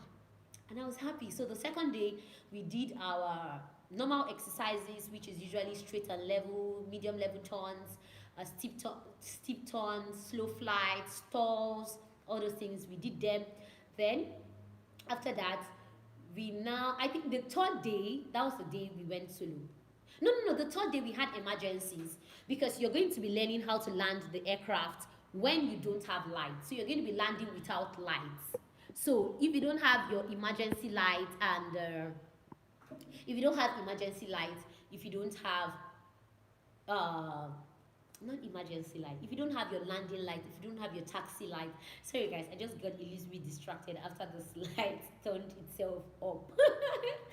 So you're going to be using your landing light and your taxi light most of the time to land. But now when it's time for you to do emergencies, you're not going to be landing with your landing light. You're not going to be landing with your taxi light. Those lights are going to be off. They do that exercise in case, what if you come to the runway and you're just about and your landing light goes off? You should be able to land the aircraft. So that's why they do that exercise. So what if you have an issue with your landing light just about touchdown? What is going to happen? What if the runway light doesn't turn itself up? There are times, see, let me tell you guys, sometimes this Nigerian system can be funny. It's good. Nigeria, they are trying actually, but sometimes it can be funny. You can just be coming to land and the runway light goes off. Can you imagine that? Anyways, this is the kind of place that things happen, guys. Things happen. So that was exactly what they were teaching us when they were teaching us emergencies. Now you're coming to land and your landing light goes off, or your landing light is not coming on, or you have an issue with your taxi light, or you have an issue with this. So we had to learn how to do emergencies. Also, what kind of emergencies do we learn? Go around. How to make it go around. Okay, maybe you're coming to land, something happens, you have to, I think we did a go around. I can't really remember that much, but we did. Then after that, you're going to have your night checkout. It's going to be like a check ride, where a check instructor will be checking you out. He's going to ascertain that of a truth you have actually learned what night flying is all about. So you're going to go with him, and just the way you do your PPL check ride, CPL check ride, that is also the way the night checkout is going to be. You're going to be flying with him. He's going to give you exercises for you to do, and after that, what about the visual part? Is the instrument all true? Thanks for asking that question, Abayemi. The visual part is that you're not going to be looking outside now. In fact, there are things they're going to be telling you as it concerns night flying, which is, number one, you're likely going to be having easy disorientation. And why you're going to be having easy disorientation is because if you look at a particular light at night for too long, automatically your eyes will begin to interpret that the object is moving. Meanwhile, it's stationary. I don't know if you've tried that. You can try it today. At night, when everywhere is dark, if you keep looking at a particular object, a shiny object for a long time, you keep looking at it, it automatically looks as if the object is moving, is moving, is moving. Meanwhile, the object is stable. That is why some people go to land on a main road, like an highway road at night. It's not because they are stupid, or it's not. Have you not seen all those videos? In fact, some of these things happen to we student pilots like us. It happens to us more because obviously instructors, they already know their game, they already know what they are doing. They don't make this kind of mistakes. But for us, it happens to us most of the time. You see that a student pilot is coming to land at night, and the guy is aiming straight for a main road, and he's thinking the main road is like the wrong way, because obviously you're going to be seeing lights, and the lights he's seeing are street lights. You know the way you have street lights on the main road, and you have markings. You know, sometimes for them to demarcate roads, they usually markings at the middle. And he's coming to land, and he's shooting a correct approach for a main road. They're going to be telling you some disorientation effect, like flicker effect, things you're going to be experiencing at night. And so at night is not a time to look out. At night is a time to look in, to fly instrument full. Though you can look out, but even if you're looking out, what are you going to see? That's the question. If you're looking out, what are you going to see? Nothing. You're not going to see anything. You are going to just be seeing lights, especially if it's in Nigeria where they don't bring lights all the time. Sometimes, you know, you see lights here, you don't see lights here, you see lights here again. Like, you're going to be seeing dark spots and lights in some areas. So you're not really going to be seeing so much. So that's why you look inside when you're flying instruments. So all your concentration is on your instruments, your altimeter, airspeed indicator, very, very important, because you don't want to stall at night. Your altimeter, airspeed indicator, turn and bank indicator, your artificial horizon, and what else? You're going to be your tachometer, all those instruments. You're going to be looking at them, because that's how you're going to be. Those are your primary instruments for flying at night. It's not now the regular where you have to see me, I see you. You see roads, you see mountains, you see railways. At night, you're not going to be seeing anything. And so after that, if you are qualified, they are going to send you solo. Some instructors don't take that chance to send anybody solo. But some instructors, if they feel that you are good, you've tried your best, they are going to send you solo for you to go and fly. I remember when I was going for my solo, and we did it in Kanu Airport. Oh God, I was like, oh God, please help me. I don't know, I'm always so excited on periods like that. Anyways, I'm supposed to be excited, but I actually think about it within me, like, oh my God, I'm going solo now. Father, let thy will be done. I want to do my best. I want my landings to be fine. And I can remember in my check ride, I just did 2 landings with my instructor, and he cleared me. I was checked out, and I was night rated, and I am night rated. So night rating can be fun if you make it fun for yourself, because you're not going to be doing much during the day. You have to be resting during the day, eating, preparing for your flight at night. And when you go at night, it's always best for you to put in your best. Put in your best, because you just have it once. Am I going to say once in a while? Yes, you just have it once in a while. You don't go for night ratings like every single time. You go and you don't go again. So you don't have it like frequently. So guys, that's it for night rating. Now let's go over to CPL. CPL, if you're there, let me know. Let's go over to CPL. Okay, today, if you have questions, let me know. So I'm just going to be touching mine one after the other. I still have, like, we're still in the first section. Oh my God, just the first section, and we still have 1, 2, 3, I think 1, 2, 3, 4 or so sections to still go today. But I trust God that we should go a little bit very far today. If we can't, Oh my god, I don't think there's any other time we can have such a live stream like this. But if there is provision for having such a live stream like this, I'll sure do it with you because I actually love you guys and I want you guys to have the best. So we are watching you, Simple Yama. What do you want me to do now? We have to stay hydrated. Very, very much hydrated during this talk. Or probably I should give you guys just a sec. Go get your water. Very, very important.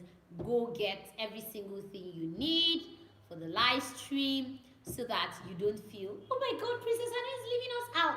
Okay, let me give you share from me. Share from me. Okay, if I have the opportunity, I'm going to share my cup of water with you guys. Trust me, if I have the opportunity, maybe the opportunity is going to come because we're going to be doing a live hangout very soon. Like, I mean, all of us seeing ourselves, like a visual, not a visual hangout, like a physical hangout. We are going to be having fun together. All of us, we're going to meet in a particular place. I've not yet decided, but I trust God that is going to happen because it will be fun to see all of you. It will be fun to see everyone that I'm talking to now. Like, just make sure you be like, hi, good afternoon, good morning, good night, good morning, good day, good everything. Hi, I'm your subscriber, Princess Anu-TV, and I'm going to be loving it. Can you explain a Q&A to you? Now, elevation, just like that has to do with elevation. It takes the elevation from mean sea level. You have QNH, you have QFE, you have those things. Don't get it. Don't. Are you reading a book that is making you think about all those things? Because you don't need them now outside flight school. When you get into flight school, they're going to be teaching you all these things. Anyways, that one is like a measurement, the barometric pressure from mean sea level. You're taking it from mean sea level. This other one, QFE, is from elevation, just the elevation, like the aerodrome elevation. They take the height. Is it height now? I'm going to say height or altitude. Altitude from the altitude from the ground upward, the aerodrome upward. While QNH is from the mean sea level upward. You guys are giving me a proper interview. These are some things they're going to be asking your pilot interview. So give me time to, like, you know. Okay, guys, let's move over. I was talking about CPL phase. Now, the CPL phase is going to be one of your most important phases in flight school, obviously. Why I'm saying it's going to be one of your most important phases in flight school is because your PPL cannot be used to get money. Your PPL can only be used for you to fly, for fun, and all that and all that. But your CPL, you have to use it to get money. And so, they're going to be taking it very, very seriously. They're going to be focusing on, you have to do this, you have to do that. They're going to be specific. They're going to drill you. That's what I mean. They're going to drill you. Some mistakes that you made during PPL, they're not going to allow you to make this kind of mistakes during CPL. So they will need you to be more serious in your CPL phase than you were in your PPL phase. And personally, I'm going to be giving you my own advice before I go to challenges and how I coped through CPL phase. Guys, once you've gotten your PPL, there is usually that temptation to want to relax. Especially if you're in a flight school that doesn't ask you for money, or like in a cool flight school, just like NCAT, that you're not paying any money again for feeding, you're not paying any money for accommodation and all that. There might be that temptation to like relax and not put in your best and not do the things you are supposed to do.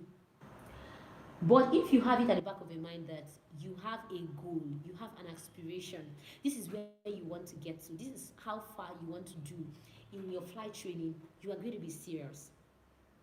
Don't fall into that trap of let's just chill. Later on, we are going to fly. No, the weather is bad. I can't go. And when I talk about bad, I don't mean bad. There are people that if the wind just increases by 2 knots, they are like, Kai, me, I don't want to fly. There are people like that. There are people that if it's hot in the afternoon, they are like, I don't want to fly. But now in cases whereby you don't have enough aircrafts, Now, let me say 10 students, 20 students are sharing one or two aircraft. Or I'm just using that as an example. And now you're giving yourself an option that the weather is hot, I don't want to fly. Do you think you are going to get that opportunity to fly another time when you still have 10 or 20 students on a row waiting for that aircraft? I need to give you guys time to think about these things I'm talking about. A lot of persons do not, they do not consider, sometimes, it's, there's this fulfillment. I'm going to use the word fulfillment, because everything was going fine for you. You were you were hardworking, you were putting in your best, and so the moment you get to your PPL, you feel, oh, I've arrived ahead, now let me chill. That should never be your case. That should never be what you should do as a person. From the moment you step into flight school, from that moment, put in your best till you're out, because it's not over until it is over.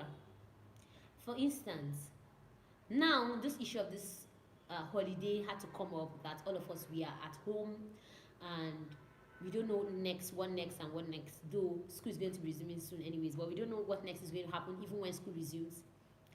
Imagine for somebody that the moment he got his PPL, or she got her PPL, she became relaxed and she felt that, I've arrived, let me chill and all that.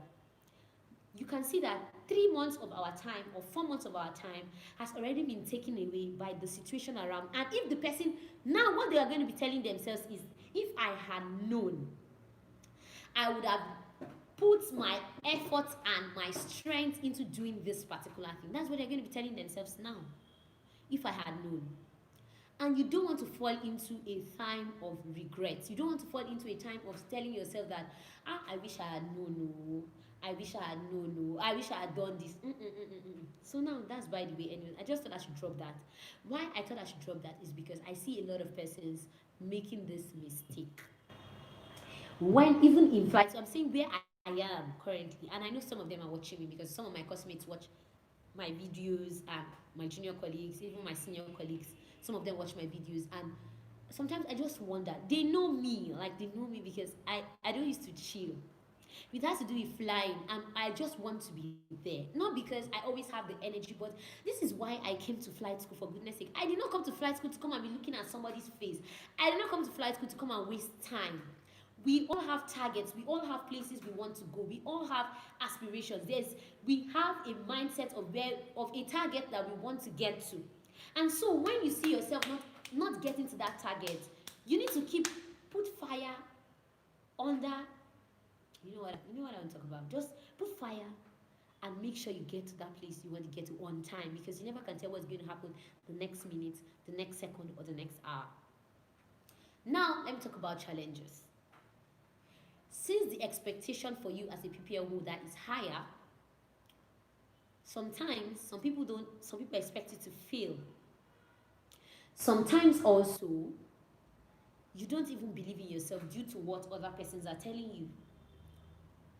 Like, I remember when I wanted to go for my check ride, and it was as if I was not going to pass, because I can remember what my check pilot told me. He was like, let us go and try. Hi, guys, I was almost demoralized. You know, when you're preparing to go for a check ride, you're trying to be over ready, and they tell you, let's go and try. I felt that, oh my God, what's this man trying to say? Is he trying to say that I cannot pass my check ride? Or is he trying to say that I will have to do this check ride again? Or what? But I just told myself, I encouraged myself in the Lord. I always like to use that word. Encourage yourself in the Lord. I encourage myself, you guys. I told myself that I'm going to do this. I'll try my best and trust God. Oh my God, this device is running down. I told myself that I'm going to do it. I'm going to try my best, and I'm going to trust God to help me out in getting to the place I want to go to. I know it's not going to be easy. Sorry guys, 1 minute.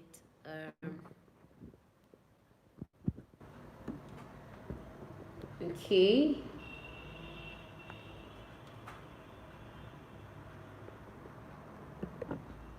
Oh, I might need to go get a not okay. Thank you so much. Avami, thank you. I really appreciate. I told myself that I know it's not going to be easy, but I can do it. I know that everybody, in fact, in my own case, I was the first person in my class to actually get a CPL, and that was because God just helped me. See, guys, I always used to say that forget about the fact that somebody is over serious. Sometimes you can be too serious too, and you still fail. Sometimes too you can be overzealous and you still fail. So that's why whenever I say I passed, I did this, I did that, I always tell you guys that God helped me, because my hope and my trust is always on God, and I always trust God to help me. So I was the first person to actually get my my CPL in my class. But before I went for my check ride, everything I had hope in myself, because I don't know, I didn't know what to expect. This is going to be my second check ride with this particular man, and the first one I went for with him, like I told you guys, the first check ride in my PPL I failed. So this one I didn't know what to expect. Like I was like, oh my God, Father, help me, Lord. You know I can't do this on my own. So I got in. In fact, let me tell you guys one of the mistakes. So one of the mistakes I made, as I took off. So because they are not going to do anything for you, your check ride is going to be like a solo flight. The person is just going to be sitting there as a pilot observing you. He's not going to touch anything. He's not going to help you do anything. It's only if you say, okay, maybe if he gives you an assignment to do and you're now like, you can't do maybe 5 things at once or so, you can tell him, sir, can you hold the control, sir, you have controls, maintain so heading, so speed, and that. That's if you cannot engage autopilot, because in CPL phase, you're going to be using autopilot. So in the aircraft I was flying, I used autopilot. So I didn't really see the need to like say so much. But when I took off and I gave controller, because controller is going to ask you about your estimates and all that. I don't know if you know about that. Okay, let me quickly tell you how this goes. Your estimate is like, now I'm going from Zaria to Abuja. And Zaria to Abuja is like, okay, let me say Zaria to Kano. Zaria to Kano will take me like, using a small aircraft, is going to take you, okay, if you're using a TB20, it's going to take you roughly 30 something minutes, let's say 30 something minutes to get there. Or if you're using TB9, it's going to take you like roughly 50 minutes. So I'm supposed to go to Kano, and so you're supposed to give your estimate. Your estimate is like, I'm going to be in Kano control zone boundary in at so time, and I'm going to be in so control zone boundary out at so time. So it all depends on the estimates you give. And I gave my estimate, but I made a mistake in the time, in the hour, because you know that in aviation we use UTC. And I actually saw UTC on my watch, but I don't know, when I was writing, I wrote the normal time. And when I wrote the time backward, and when I gave him the time, it was like incorrect. Jesus, my check ride, incorrect. Guys, my head wanted to burst. Like, check ride, I'm giving you estimate and you're saying it's incorrect. And like I now quickly looked, even my check pilot too looked, and me too, I quickly looked at my knee pad where I had written the timings and everything, and I got to discover that, oh, the hours, like the hour side, let me assume if I was supposed to give him, I'm going to be estimating Kano control zone boundary in by 3:40. I wrote maybe 2:40, and 2:40 had already passed. So how will I be estimating this thing at 2:40? So I had to change the hour. So it was now 3:40, 3:50, and 4 o'clock, that kind of a thing. So I had to call back, correction, estimating the Kano, blah blah blah, estimating Kano control zone boundary in so time. So after giving it, I was like, oh my God, please. In my mind, I was praying. I was flying, but I was praying. I was praying because, guys, it's bad to fail a check ride. It's very bad. You don't want to fail a check ride. You don't even want to have that kind of experience. You don't want to come back the second time. Do you know what it means to prepare again for a check ride? What's going to happen is that you are going to go back to your instructor. You'll fly again, review with him.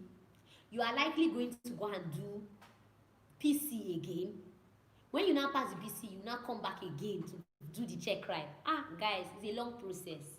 So thinking about that long process was, I didn't want to face it. Seriously, I didn't want to face it because no, I didn't want to face it. So I started the flight and everything, and so I got to the first checkpoint. He was like, take me, because it was a diversion flight. He was like, take me to this next checkpoint. I was also going to next checkpoint, and I hit next checkpoint. I was happy. First of all, my mind was calm, like, oh God, thank you. The flight is going well. Don't worry, I'm waiting for you guys' experience. God no go shame us, so as in God no go shame us. I'm not lying. Like, guys, yeah. Sometimes you can be so under duress that it's only God that can help you. And I was just thinking about the whole process. I can't afford to fail that check ride. And so that was how I was done with that. God so merciful and kind. I went for my check ride towards the evening time. The spiritual controls the physical. Exactly, guys. The spiritual always controls the physical. You would have done your hard work. You would have been doing, but God has to help you put some butter to your bread. You know when you eat, like I ate this morning bread. Oh God. You know when you add butter, then you put sardine. I know some people will not start saying that I like food. Yes, I like food. Anyways, when you put bread, then you have to see God sometimes puts the sardine on it. He puts the butter on it. It makes it so tantalizing that when you take a bite, holy Father, you're going to enjoy life. So that was how it was for me, guys. I was trying to, understand this. She says, I'm waking up with some liars. Anyways, I did that. Oh, this okay. After doing that, and in the evening time, because I went for my check ride towards the evening time, and that evening time, we were almost getting towards sunset time, so everybody had to be fast. So when I went for my sector walk, it was like he just gave me few exercises, do this, and so I did them. It was now time for the circuit and landing. In fact, I'm going to say that the circuit and landing, thank God, because initially I thought I was ready for that check ride the first time when my instructor wanted to clear me. But after I went back to him, because I did my PC and I had to go back to him again to touch some other things. When I went back to touch those other things, I discovered that I became even more proficient in the landing and the other work that I had to do. So flying with him the workload had reduced because I didn't have to start proving any point. I had it already at the back of my mind that I'm not going to prove any point to this man. I'm going to go and try my best. If he loves what I'm doing, he's going to pass me. If he's not impressed, he's going to fail me. That's the thing. Because there's nothing you can do basically, guys. There's nothing. You can only go there and try your best. And your best can be worst, or your best can be actually like best and impressive. And I did that, and thank God I passed my check ride. Something I want to note is that I stressed myself to get into that check ride. Guys, I hustled for it. I wanted to always fly. They say, there's aircraft, I want to fly. See, the challenge is then because we were many using the limited aircrafts, I just wanted to always fly. So that period was very challenging because it wasn't easy. You can't afford to get grounded. You can't afford to be sick. You can't afford not to be available. Every single thing was happening that period. And so I really wanted to, this flight, I must fly it. Anyhow, I must get. And in fact, my instructor saw that I was getting too worked up about it. And he was telling me, Blessing, go and rest. Blessing, go and rest. You're overworking yourself. But how will I rest? How will I rest? Please tell me, guys, tell me, how will I rest? I want to get a check ride. I want to get a license. Please tell me how will I rest. But it was actually saying it for my favor anyways. I should just rest. I should not overwork myself. If I overwork myself, what's going to happen to me? Blah blah blah and all that. But guys, I needed that license, so I need it. And that was the basic part I'm going to say that was most challenging was because we didn't have enough aircrafts, and so a lot of persons sharing limited aircrafts was making it really challenging. Then when we had aircrafts, either something was happening to one, something was happening to the other one, so it was a hustle, it was a struggle. So that was what happened to that phase for me, and I really thank God that that phase is over. Seriously, guys. I think that phase is over. I think we should give like some minutes break. If you have anything you think we should talk about before we go over to the next phase, just type it, so we can talk about it, and we'll move over to the next phase. Today, I'm ready for you guys. Today, I'm here for you guys.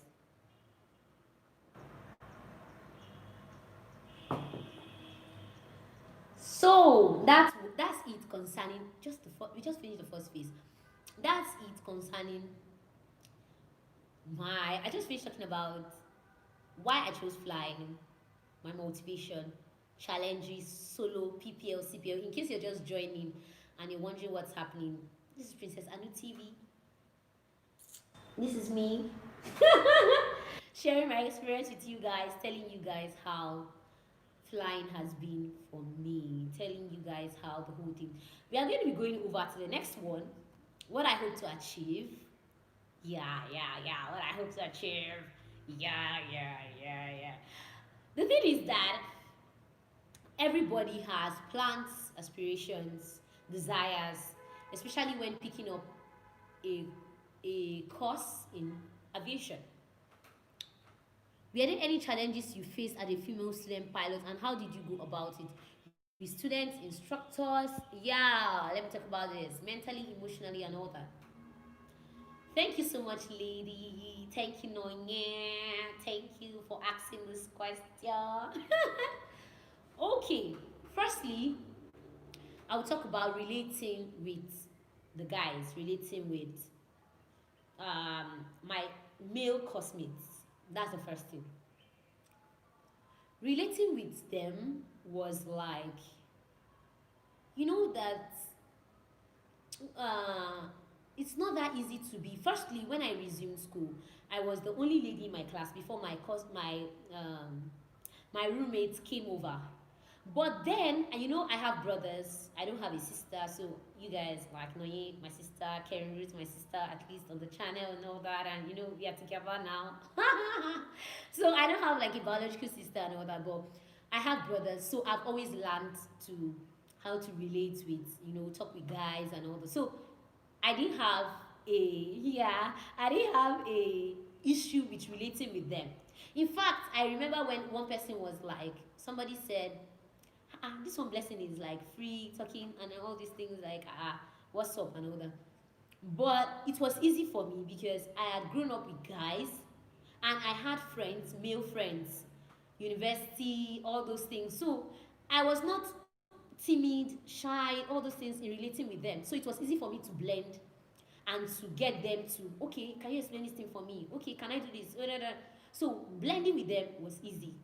I didn't have any issues like guys, I say girl guy issues. But sometimes that there are ways guys play that they don't understand that. Sorry guys on this channel that I'm saying this, but I'm not trying to talk bad about you guys. I'm just something I just want to point out. There's a way some guys play that they don't know that it's not it's not uh it's not welcomed. It's not welcome. E.g., you can't just meet a lady, or maybe you're talking to a lady and all that, and you just hit her. You'll be like, hey, you just hit her, or you just maybe pull her hair. Or and some of my classmates had this type of attitudes till I actually warned them and everything like stopped. So there's a way they play, or there's a way they think about things that are not the way we ladies actually do our own things, because like ladies are special. The way we do our things, just like we cannot come to class and carry up our leg up to the sky, or we have to keep comporting ourselves even if we are wearing trousers as pilots and all that. But the way we behave between ourselves, very, very different. And so for relating with my classmates as guys, as a female student, I didn't have an issue because I already knew what I came to flight school for. And I knew I was not a child. I knew that I'm not coming, even if, like, physically, in fact, when I went to flight school, I was even smaller in stature than this, like the way I am now. I've even grown. Like, come on, see me, I'm big. You didn't see my pictures. Okay, maybe I'm going to be doing a video reacting to some of my former flight school pictures, and I was really small, guys. I was like really tiny. Not like tiny, tiny anyways, but I was small, and nobody even knew that I had finished university. But the way I was acting with them and all that, it was clear that you cannot mess with this kind of person. Like, everybody just stay on his or her lane. So it depends on, I always tell people, it depends on how you carry yourself. Also, they knew that this person was a kind of, like a sister. These people always look at this that, oh, she used to go to church all the time, oh, she's always going to fellowship. So there are even some things you don't come up to talk with me, like there are some discussions you will not even have with me. Like, maybe, okay, that girl was going to so place, so can you invite her to my room? Or all those things I'm talking about. So it was easy for me because I already had a mindset of what I was coming to do, number one. Number two, I had already passed through a universal setting that was bigger than NCAT, in the sense that I had already gone to university. And a university, you meet a lot of people, you have to relate with a lot of people. So I was not coming to a new environment. It's just like a lot of people make mistakes, in the sense that in their houses, it seems as if, in quotes, maybe their parents were locking them up, and so the moment they leave to a university or to a place like NCAT, they want to like explode, they want to show, so I was not coming from that place. I have already experienced like going out of home. So I was not coming to NCAT to prove a point that, oh, now I'm outside, and so I can act any way I want to act, and now I can behave. That was not what my plan was at all. My plan was, blessing, you're coming to this place and you have to make sure you get your license. You have to make sure you present yourself as a child of God and you leave this place with your head correct. So I already had that at the back of my mind. I wasn't coming to prove any point to anybody. I wasn't coming to, I don't know how to put it. So that alone made people to understand that, okay, this was her standpoint, or this was how this lady is acting, or this is how this lady is, and all that. So even concerning instructors, I try as much as possible to be respectful to all of them. The truth is that some people will still have issues with you, no matter how you want to be respectful, no matter how you want to bow down, no matter how you want to kiss their feet. Oh, sir, yes, ma. Some people will still take you for granted. Like, I'm talking about instructors now. Some will be like, you get out of there, what is wrong with you? Blah, blah, blah, blah, blah, blah, blah, all those things. It's part of the training. If you get, it's part of the training, but I already had it in mind that I'm here to get the license, and so let me try as much as possible to act in the right manner to get the license and pack my kaya and go. I know you get it. So because of that, I'm always focused that, okay, this is what I want. So even when challenges come, sometimes I talk to my friends, sometimes I talk to my parents that, oh, look at what's happening at this point, oh, this is that, and they encourage me. They tell me that, don't worry, you'll soon be over. You'll soon be done with it. So just chill. Very soon everything will be over and you will go. So I don't know if you get it. That's how it has all been for me. So as a female student, another thing I want to add is that sometimes you need to be extra to be able to prove that you can actually do this flying, because like in the aviation world, females are seen as fragile. They are seen as, can this girl do it? Can this guy do it? No, they don't see the guys, like, because they feel, come on, he's a guy, why can't he do it, and all that. Even going solo, if you watch my solo videos, my classmates, they were so, my classmates are caring. They are caring, they are very caring. My classmates, if you hear them, they're like, When I was watching the video this morning again, I was like, oh my god! Like my classmates were, they were practically scared for me. Like, can she do this? Can she do this? I remember when the instructor that cleared me for solo, I remember when he wanted to clear me, he asked me, he said, "Are you sure you're ready?" I said, "Yes, I'm ready." "Are you sure? Are you sure if I release you, you go and come back?" I said, "Yes, sir. I'll go and come back." And when he released me, I was crying. I was crying inside the cockpit. I didn't allow anybody to see me cry. But I was crying inside the cockpit. I was like, oh God, I'm going to do this. Okay, guys. Actually, that was how it was for me. And you need to prove that you can do it. You need to prove it because you need to prove that no matter what's going on, you can actually face what is ahead of you. And if they're not going to look 2 times to be sure a guy can do it, they're going to look 5 times to be sure that you as a lady can do it.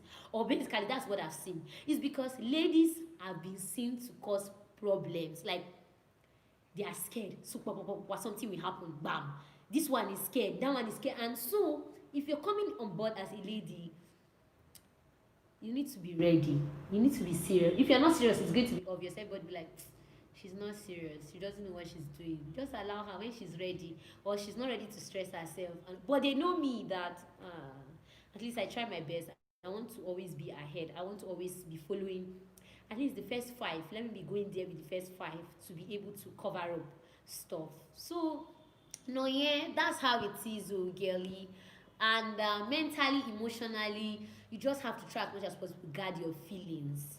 I'm going to be sincere with you. Try as much as possible to guard your feelings, because you know, when you constantly relate with people, your classmates, people around you, your friends, even people from other courses, there will be times when it seems as if, oh, your feelings are trying to travel outside, like you're trying to love this one, like this one, go into a relationship with this one.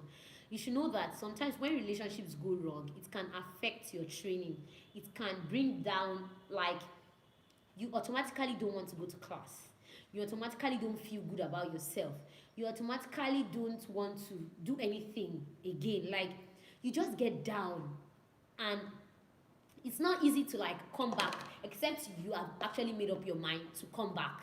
So emotionally, if you're affected, like maybe you go into a relationship during your course in flight school and everything is not like going very well with you, you can do badly in your flying. Seriously, you can do bad. In fact, sometimes if you have a problem in school and a panel should call you, like if you're doing badly in your academics, a panel will call you and they are going to ask you questions like, what's wrong? Did a guy break your heart? Are you in a relation? All those things, they're going to be asking you questions like that. I'm telling you. So if you know you go into a relationship that will bring you down or that is not going to be healthy for you, it's not bad to go into a relationship when you're in flight school. Just be sure that what you have a focus. Maybe you're planning to get married and this is where you're going. Like, just be sure that you have a place you're going to. You get it. And if you're thinking about it like that, don't, anything that is going to destroy your flying, like make you do badly in the flying career, don't, please just avoid it, because it's now going to show that that's how they are. All of them, they are not serious. All these girls that will be coming, people should go and stay at home or go and look for something else. You know, people be doing side talks, saying things that don't concern them, saying things that are not. See, babe, that's how it is. So any other questions before we go into the next phase? I was about starting what I hope to achieve. Wow, guys, I must really clap for you, for everyone that has stayed till this point without even blinking. Like, you guys are the best. Trust me. I mean it when I say thanks for subscribing.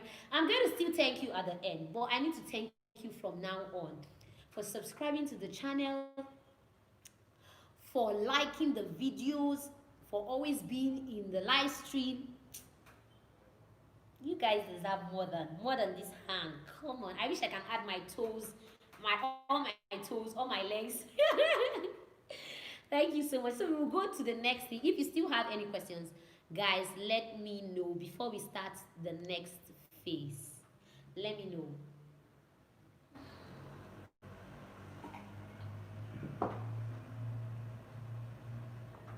No problem, Kerry Roots. Thank you so much. Olumide, no wahala. Okay, let's move over to the next phase. What I hope to achieve. What I hope to achieve. You know that um everybody has, like I started saying before, that everybody has plans, everybody has desires concerning flight training. Some people, they just want to become pilots, go do their private stuff, like go into a private parastatal and fly. Some want to go into the military, like the way I thought about it before. Actually, I wanted to join the military. Some want to join airlines and just retire. Everybody has different plans. Personally, I've not thought about, okay, this is how far, or this way I'm going to stop. But some of the things that I know that I want to do is that I want to fly as an airline pilot, trusting God that it's going to work out. And I also like to teach. I might do an instructor's rating. I do not know yet. I might not. I do not know yet. But if I do an instructor's rating, it's going to be fun for me because I already love the teaching, the lecturing, the talking, the gisting, the sharing knowledge and all that. So it's going to be a lot of fun. Not only that, if I happen to become a professional chef, I also love it. So if you have openings for culinary school, chef, and all that. Anyways, that's by the way, but I also love cooking. So I hope that, okay, maybe when I'm done and all that, things are going to work out, that you don't have to stay at home. See, I don't know if people that have stayed at home this period, you can see that it's not easy. Imagine pilots that finish from flight school and they stay at home this long. Can you just imagine what they are facing? Or can you just imagine what they are going through? Or can you imagine, even this period that we had this issue of this pandemic, can you imagine what a lot of pilots are going through? Having to stay at home. What was your biggest challenge going to the north? My biggest challenge going to the north. I want to be sincere with you guys. They've always talked about the issue of Boko Haram or evil things, how can one be naturally introverted? How can one being naturally introverted make most out of flight school? Okay, I'll talk about that too. I'll talk about that. Let me quickly answer Olumide's question. Um, I was not scared of going to the north. In fact, that was my going to NCAT was my first time going to the north, like northern Nigeria as a whole. I was not thinking of Boko Haram. I was not thinking of anything. All I wanted to do was go and learn how to fly. I was determined that even if it's in one bush that they are doing the flight training, that if I go there, nothing will happen to me. So I was not scared at all. Let me even tell you, it's even when I come back home that sometimes when I see things on the news, they say, hey, they are killing here, they are doing da da da da da. That's even when I think about it, that wait, bad things are happening in the north too. But staying in Zaria, staying in NCAT, it doesn't make you feel like you're in the north. I'm telling you, because all the northern stuff that you're supposed to be feeling, all the crises and all that, you're not going to be feeling it. So personally, truthfully, I did not have any fear concerning going to the north. No one at all. No, not one. No, not one. I didn't have anyone at all. I didn't have anyone at all. Okay, let me quickly touch on his question. How can somebody who is naturally introverted make a lot about flight school? A friend from Australia. You need a clap. Thank you so much. Guys, I want you to do me a favor. Our target is hitting 2,000 subscribers, then 5,000 subscribers. So do well to share with your aviation friends. Share the link with them. Share the videos with them. Tell them to subscribe, because this family is going to be larger. We are going to be flying together. We are going to be traveling together. We are going to be doing shows together. A lot of things loading. So get ready for them. Anyways, Noye, I was about answering your question. How can someone who is naturally introverted make the best out of flight school? The first thing I would like to be saying concerning this is that you need to pick the right friends. You need to pick the right friends. If you're someone that's introverted, definitely you should have friends that are not also introverted, friends that are a little bit like like my type. I'm just saying. But you need friends that are extroverted, a little bit extroverted. This is because there are some informations that you can get from someone that's extroverted that you can't get from someone that's introverted. So if you're like this, at least allow the friend you're going to have to be the other way. So that if you want to ask questions, you have someone firsthand to run to that will give you a correct answer.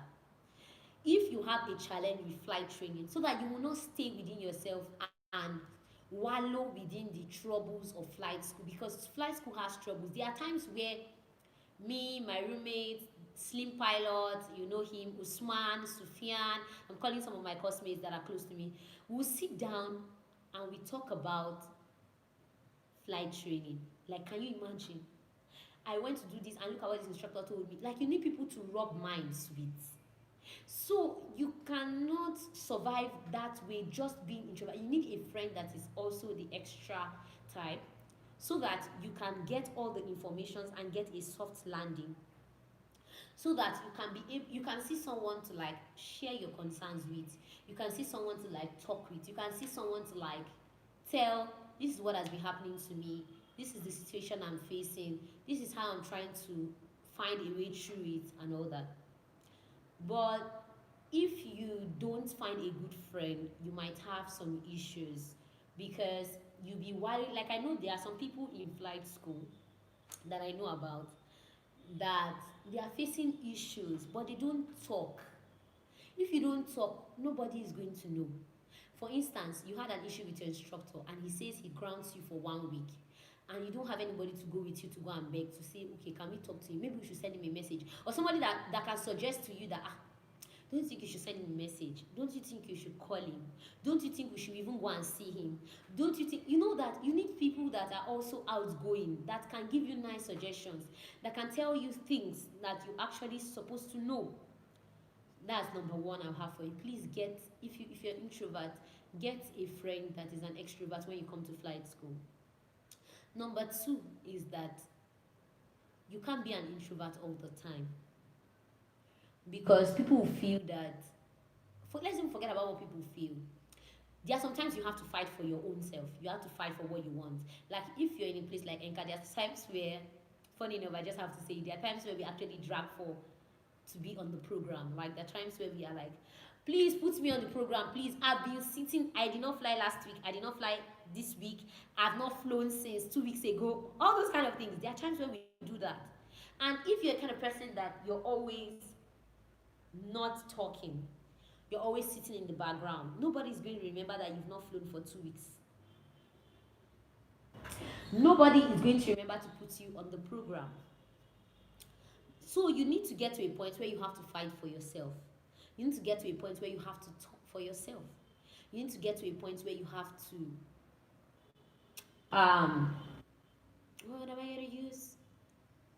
You need to get to a point where you have to dish out things for yourself. So it's not bad to be an introvert, because obviously God made all of us differently. But try as much as possible to get friends, tag along with people that will favor you in your talk, like that can speak for you, that can encourage you, that you can share your fears and your concerns with trusted people, people that you know that are on your side, not people that today they will talk good in your front, they'll go to your back and say something bad against you. So that's my advice. Now, some questions. Why did I start this channel? I'm still going to do a video concerning that, but I just feel I should talk about it now. I didn't plan to actually start an aviation YouTube channel or this, to keep talking and all that. But I've always loved photography, filmmaking, like snapping shots, recording I've always loved it, right from when I was growing up. And it felt good. And I started posting, if you check my first videos, I started posting 30 seconds videos and all that. And I posted my first video, official aviation video, was a day in the life of a student pilot. And people loved it. And I thought, okay, why not share the way flight school is in Nigeria with the world, with every other person that wants to come into flight school, so that they have an idea of how it looks like. That was where the whole issue of Princess Anu TV sharing aviation stuff came about. Nextly, I talked about the fact and the pain of not finding uh, correct information concerning flight school, based on, because I told you initially when I started this video today that it got to a point where I did not know where to get information concerning flight school and all that, and I felt I can give people this information that will also help them get into flight school. And guys, I'm so happy. I've received a lot of emails from people telling me that I watched your video and now I'm in flight school. In fact, even this last set of people, I've also received emails from them, a lot of persons telling me, and I'm happy. And so that's why I will keep doing what I am doing, sharing with you what how it has been for me in flight school, sharing with you how to get into flight school, sharing with you how to get your first job, sharing with you how to do whatever you want to do in flight school. So guys, that's actually how it has been. That's why I started this channel, and that's why I always used to say I don't want you to make the same mistake that I made. I don't want you to fall into traps of scammers. I don't want you to fall into traps of people that are ignorant. So some people could tell you it's not possible. Some people tell you that they are not doing this in NCAT. Ask legit people. Ask people that are in the school that knows what's happening. There are people that are in NCAT that doesn't know they don't know what's happening in NCAT. Let's even forget it. It's just like if you ask me what's going on in aviation management department, I don't know. And now if you meet me and I start telling you that well, aviation management department, they're not really doing fine, you might believe me, but I don't know what is happening there. But somebody in that department will tell you exactly what's happening there. That's why, even if as much as possible I focus on other department, I tell you basically more about flying, because flying is the major, like that's where I am, and I can give you valid informations concerning flight school. Okay, did your parents have a second thought about you becoming a pilot because of the safety aspect? I don't think they did. Maybe they did on their own. Maybe they thought about it in their mind. I don't know. Seriously. Maybe they thought about it in their mind, but I don't think they ever told me anything that maybe they are scared of me because pilot, or they never said anything like that. But I know that sometimes when my parents watch things on uh online concerning air crashes, they always gist with me about it. That, oh, we watched this thing. There's this air crash that happened so day ago, and I'll be like, oh, really? Because sometimes I don't even watch all those. I don't like hearing bad news immediately. I just check it out and leave it when the whole thing has calmed down. Then I go later on to like check it out. So that's how it is. So my vision for this channel, I have big plans. I always think about it that I wish I can get to a phase where I can even sponsor persons, like take them to flight school. I wish I am trusting God to get to that phase where maybe people come and we do a ballot, or we check people that have been on the channel for a while, or we check people that are really facing financial issues, and we might not be able to pay the whole millions, but at least to a large extent be able to give them some type of support. So that's part of the visions I have towards this channel. Not only that, I hope that there are times where we go for trips, like either a trip to Dubai, a trip to France, a trip to UAE, a trip to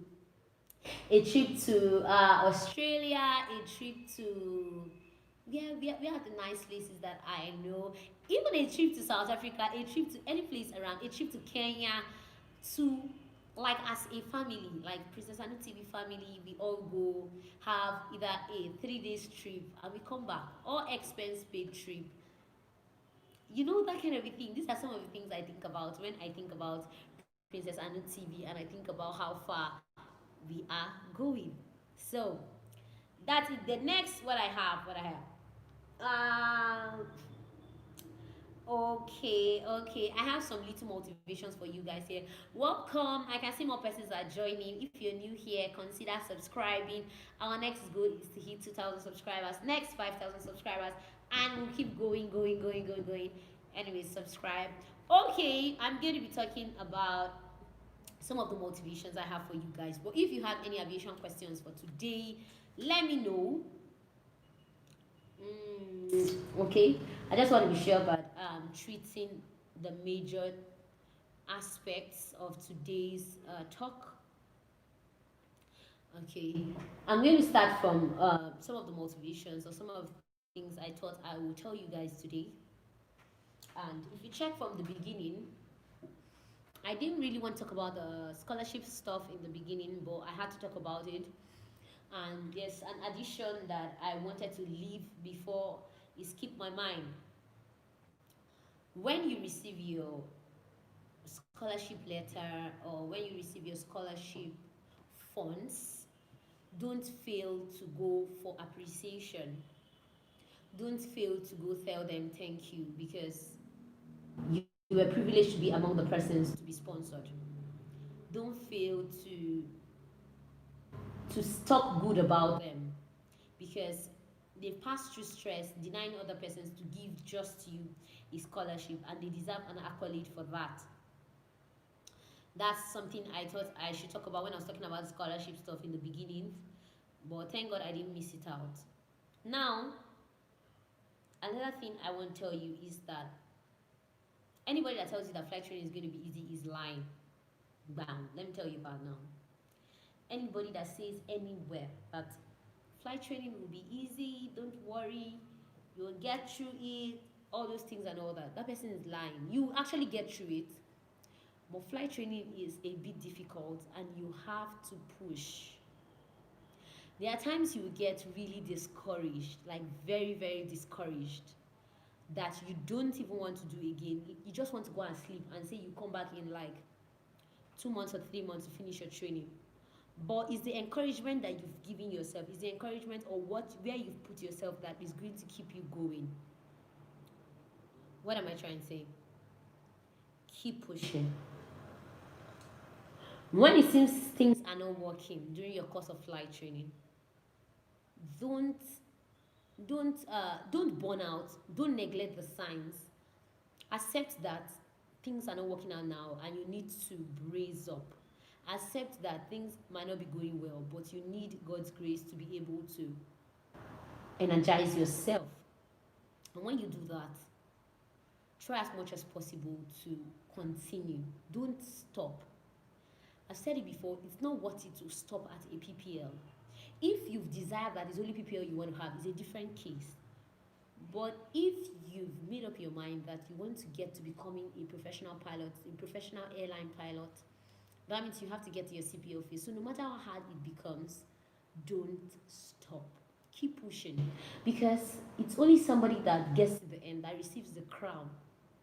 Somebody that is running a race that stops just at someone that stops just at the corner doesn't get a reward. Like, the person is only going to be seen as, oh, he started the race. In fact, he's going to be seen at the last position because he might not even get a position because he didn't get to the finish line. But somebody that finishes despite the struggles and gets to the finish line and crosses it, he might be the second, he might be the third, he might be the first, he might be the fifth, but he got to the finish line. Don't stop. Keep pushing. Keep pushing, guys. It's something I thought I should really tell you, because a lot of people give up. I've seen a lot of videos concerning student pilot, why student pilots drop out, why student pilot drops. Student pilots are dropping out every now and then. Let me not say every hour, because how many people do you have paying that kind of money? But people are dropping out every now and then. You can't drop out. So if you enter, have it at the back of your mind, no matter how hard it's going to be, it's just like entering into a relationship. You need to tell yourself, or entering into a marriage. In fact, let me use the word marriage. You tell yourself that no matter what's going to happen, I'm going to finish. Are there places or clubs to rent aircraft to fly for PPL in Nigeria, right? I'm seeing a nice question. For PPL holders in Nigeria, I've heard of some general aviation places, but I don't think they rent out their aircrafts.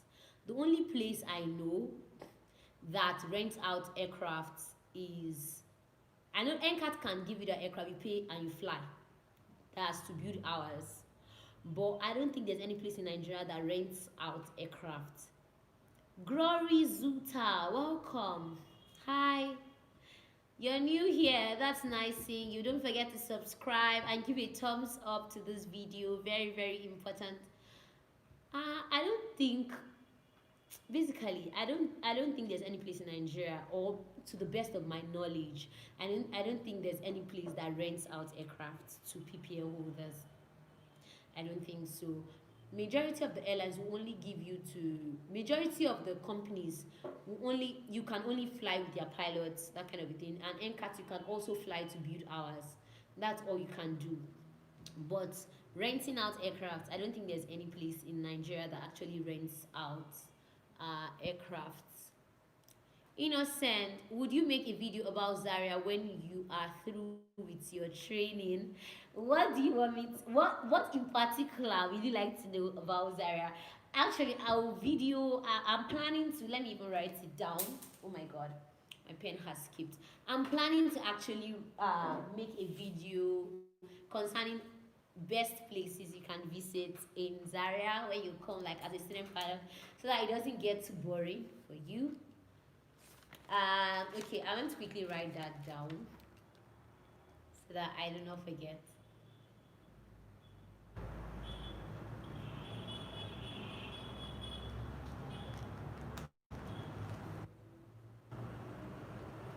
I'm going to film that for you, but if there's any specific thing you want to know concerning Zaria, I will also touch that. We chat on IG. Oh, serious? I asked you about your rating when you answered. Okay, I remember now. Nice seeing you on the channel. If you've not subscribed, do well to subscribe. If you have any questions concerning flight school, aviation, anything, just let me know. We've been on this since morning, since 9 a.m. and this is basically, oh my god, it's 11:30. Oh my god, oh my god, oh my god. Anyways, we'll keep going so that we can touch majority of the large topics, so that others will be just minor topics as we go along the week and the remaining days to come. So where did we stop? Because I have an outline here, and that's because I don't want to miss out anything. Okay, another thing is have hope. I wrote it down because I thought I should talk to you about it. Hope. Just like Olumide was saying earlier on, that he told his brother, or he has a friend, that there's no how you can get a scholarship without without them asking for something, or without them bonding you or something. Once you don't have hope that you can get a particular thing, forget it. Even if you try, the other part of you will be pulling you back because you feel it's not possible. I don't know if you get me. Even if you try, that other part of you is going to tell you that this thing is not possible, and no matter how you try, you might not get it. Why looking for admission? Why looking for scholarship? Why looking for a job? Why trying to get into college? Anything you're doing, have hope. It takes a lot. I'm telling you, it takes a lot to have hope concerning it. Especially when you're looking for money. If you start an admission, if you start a process of looking for scholarship, just show us the city that will be in. Okay, I get just the city of Zaria. Okay, I'm also going to do that.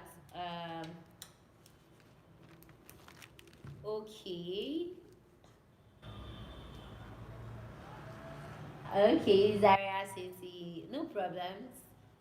I'm taking down your request so that when we go back, I'm going to try to do that for you guys.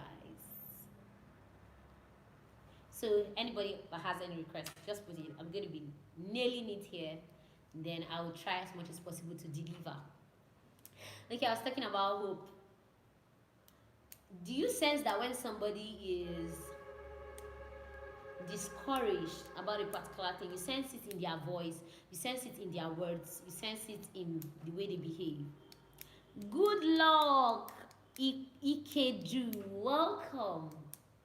First time I'm calling this name. Thank you so much for joining me in today's live stream. If you've not subscribed, subscribe. And if you've not liked this video, like it, give it a thumbs up. Come on, let's go. Boom,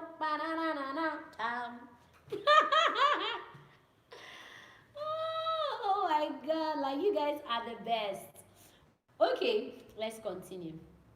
When somebody is not feeling so good about something, you sense it in their voice, you sense it in the way they act, you sense it in the way they do things, you sense it in the way they respond. Guys, that's how it is. When you're looking for a scholarship and you're talking to someone about it and you're not confident about it, that's how it sounds. It sounds like, well, I just want to try my luck. If I get it, fine. If I don't get it, let's forget about it. And that's not how to go about looking for millions. I'm just like, I'm putting it this way. Yeah, that's not how to go about looking for millions. When you're looking for millions, you have to be serious. Have you seen people that scam other people? They will be serious. They used to put everything. They will join things that don't exist. They will join documents that are not. Why are you for me, guys? Yeah, I'm just trying to put it so that you guys will understand. You see, you know, when people are going looking for millions, wow, it's usually funny. They go about it, they tell you, they cook up stories that do not exist, but they make it look so serious, so genuine. They put it together. So when you're going to be looking for a scholarship, or when you're going to look for a scholarship, you have to be serious. When you're talking, talk with confidence so that somebody that is going to help you knows that this person is serious. Someone that wants to give you assistance knows that this person is ready for this job. So have hope. Don't get to a point where you feel that it's not possible, so I give up. No, you don't want to do that. Most of us have had enough info on how to, oh my god, sorry.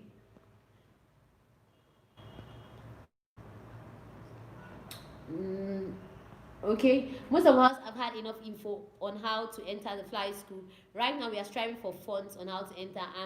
I'm from Ghana. I need any scholarship opportunity. Okay, Zulta, you're from Ghana. Nice having you here. And I think you should start from looking for scholarships from your country. Is best. And also, before I even go further, I wanted to ask, are you planning to come to Nigeria for your training, or you're planning to train in Ghana? I'd like to know about that. So which of the flight schools are you looking at? Are you planning to come to Nigeria, or you're planning to school in Ghana? And which flight school have you chosen? Because whenever people tell me that they want to go to flight school, these are the first questions I ask them. Because if you've not chosen a flight school, if you've not decided where you want to go, how is it going to work out? Like, how will it? How will it? Like, how will it? So tell me, we are going to be having a mini break anyways. Okay, if possible, you would like to come to Nigeria. Good luck. When you finish NCAT, does that mean airlines will start taking you? Yes. Yes. Yes. Yes. Yes. The moment you finish from NCAT and you go do your rating, or the company can decide to send you for rating, so you are eligible to work with an airline, depending on the airline's policy. An airline can decide that they want 1,500 hours. An airline can decide they want 500 hours. An airline can decide they want 250 hours. So whichever case, whichever one they decide, that's what goes. So you just have to know the airline that you're working with, that you want to work with, sorry, for you to be able to get the opportunity.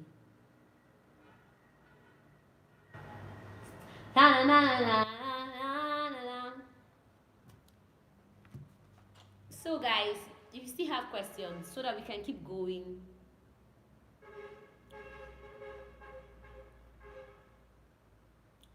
Another thing I also want to point out,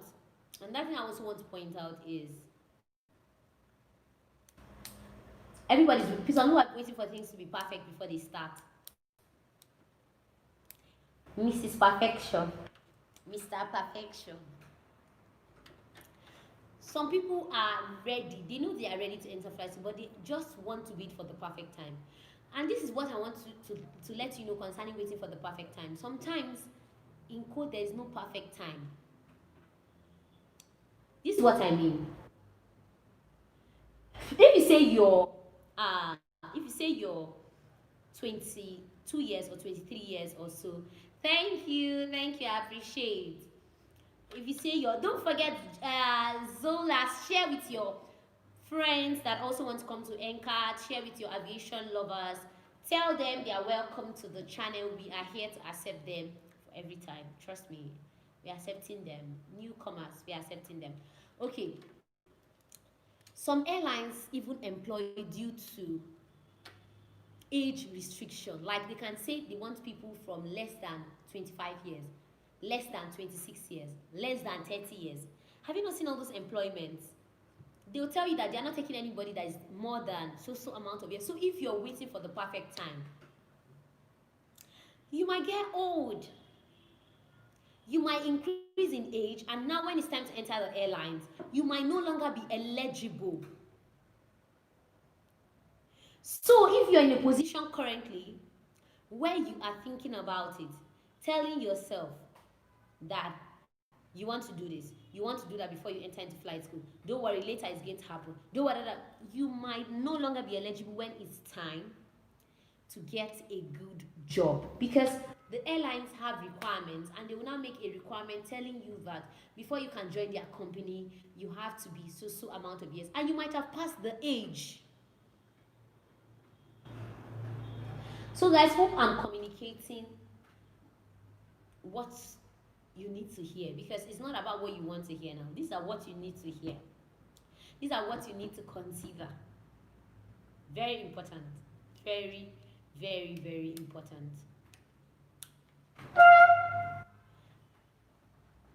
I'm still here. Thank you so much. I think we should just give a little break so that we get more persons.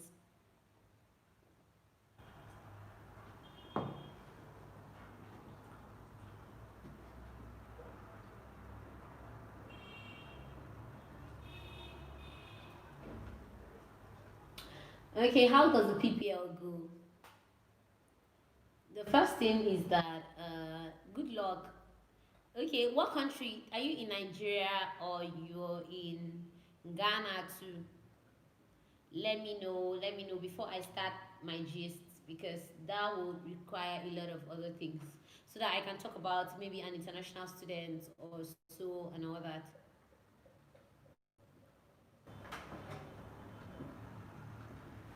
Hi, good luck, good luck. Answer us. You are taking some of our time.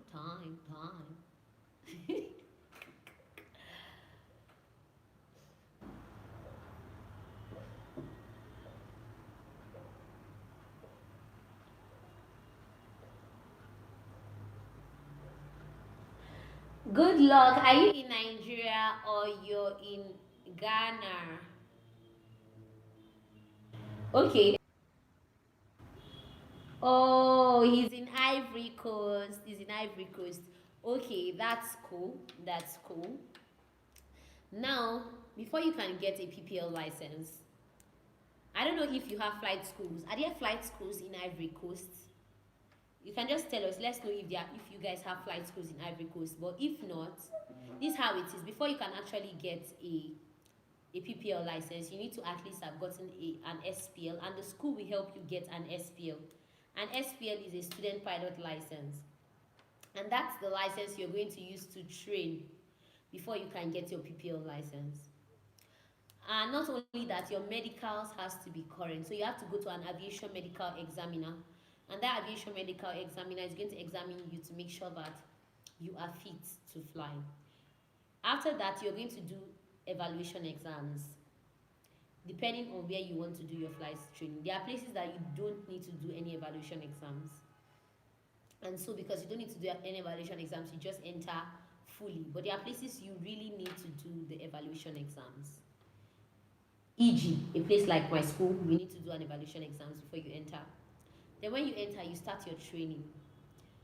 You're going to be assigned with an instructor. You're going to start with simulator training before you come to actual. In fact, before you even go to simulator training, you would have passed the ground school exams. Until you pass the ground school exams, you will not be eligible to be able to do the simulator training or the actual flying in most places. Like I'm talking based on my school policy. They do the ground school first, they do the simulator next, then they do the flying. So if you've passed the ground school and you've passed the simulator, then you come over to the actual flying, then you can fly. Sometimes they combine the actual flying and the simulator together. So when the weather is bad, you go fly simulator. When the weather is good, you come and fly actual. That's how they make the program a little bit faster for other persons, because they discover that time is usually going when you wait for people to finish simulator before they later come to do the actual flying. Now, another thing that you should note also is that before you can get your PPL check right, before you can get your PPL license, you must have done a lot of exercises, recommended exercises, which includes slow flights, stalls, medium level turns, steep turns. There are exercises, required exercises that you must do before you can get your PPL license. Not only that, you will also be asked to do a navigation flight, depending on where you're schooling anyways. After that, all those ones are in the training. When you do the training, then you're going to do a check ride. If you pass your check ride, boom, you're going to be holding your license in your hand. So it all depends on where you start from, but the goal is still getting your PPL license. So if you have flight schools in Ivory Coast, you can start by applying to those flight schools. Then if you get them, then these are all the processes that are going to follow. It's not that complicated, just that the workload is high. That's the only thing. The workload is high, but it's not that complicated. So good luck. Did I answer your question? If I did, let me know. And today I still said I'm going to be talking about myself. So let me talk a little bit about some of my hobbies. Filming is part of my hobbies. Filming, I'm telling you guys, filming is part of my... Oh, I'm happy I actually touched that. Is there any other questions that you have concerning that too? Let us know, so that I'm going to be talking in depth. Like, I'm trying to break everything down today, because I discovered that other live streams are usually a little bit shorter and we can't talk so much based on timing and all that. And that's part of why I said we should do this today.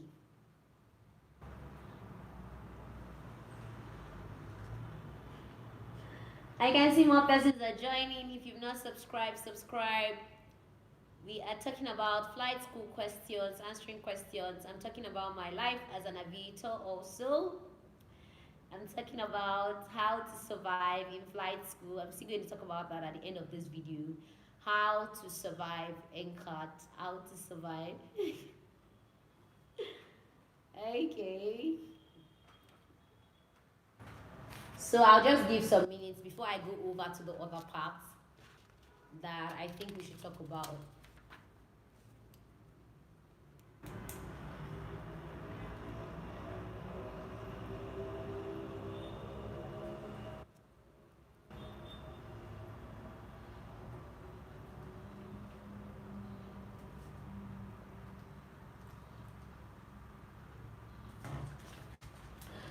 Okay, as some questions as you're still typing your questions, I'm going to be going how you can survive NCAT before we go to your recommendations for this channel.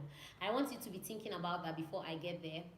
Think about your recommendations, how you think I can help you better. What informations do you need at this point in time of your life? And how do you think I can help you to go about it to make your journey easier and smoother? I always believe in partnership, as in partnership in the sense that you might not be able to get to where you want to get to alone. You need to be able to partner with people to be able to get to where you want to get to. What we are doing now is a partnership. I'm making this video and you're watching me. You're learning how you can get to a particular point. If I know what you're facing, I can easily know that, okay, this is what he or she's facing. How can I help him? How can I help her get to where he or she wants to get to? That's all I will always want to do. I always want to provide value. I always want to make sure that if I make a video, you are clicking on it because you know it's going to give you value, not just because you just want to see my fine face. Yes, obviously. I always want to see your faces too and hear your voices. That's why I come on live streams. But also, it's good that you're getting value for what you're watching. So start thinking of the recommendations for the channel, how you think I can help you better, how you think I can offer value to you before we are going to be talking about that towards the ending part. For now, I'll tell you how you can survive NCAT. Firstly, I'm going to start from the food. Like you know, in NCAT, they give us breakfast, lunch, dinner. What else do they give us? They give us fruits. They give us water, like bottled waters and all that. They recently started giving us bottled waters. Before, they were always giving us like packed bags of water and all that. But I'm going to be telling you sincerely some of the ways you can survive not getting bored in school. Pilot Emmanuel, yeah, did you come before? Oh my God, I'm still live. Thanks for coming to join us again. How you can survive. Now, they always give you a menu to pick from several kinds of foods that you're going to eat. And what usually happens is that for your first week or for your first month, when you come to school, you will be tempted to be picking one set of food. And before you know what's happening, you get bored with one set of food. Trust me, it's going to happen. But if you don't want to get to that phase where you get bored with one set of food, how you can survive, how you can touch up things is that you can switch up the food. If this week on Monday you picked bread and egg for breakfast, next week on that Monday you can pick yam and egg, or you can pick another option still there. It's not bad to try new things. Try new things will make the whole thing not boring for you. That's what I'm trying to say. Try new things will make it not boring. But if you keep picking the same food for every single time, breakfast the same food, lunch the same food, dinner the same food, like the same thing over and over in the week, it will get to a point that you are not going to feel interested with the food. Because obviously, it's the same caterer that makes food for everybody. And food, you know, eating once, it's just like if every Wednesday, just like we have timetables in our houses and all that, sometimes we switch it up. If every Wednesday you eat yam for a place like NCAT, try and switch it up. If you eat Wednesday, on Wednesday, this Wednesday you eat yam, next Wednesday pick potato.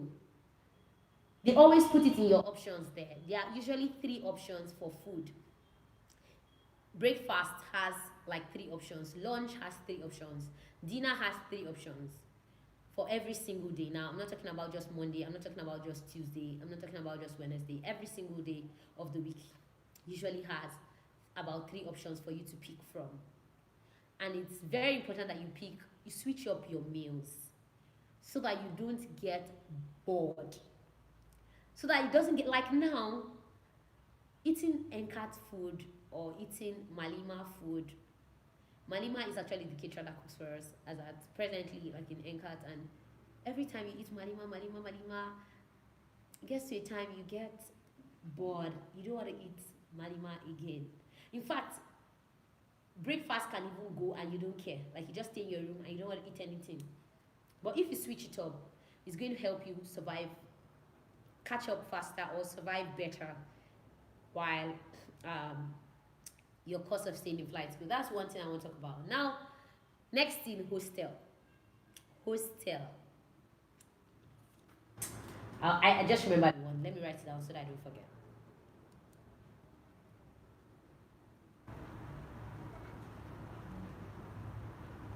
Okay, how to survive hostel.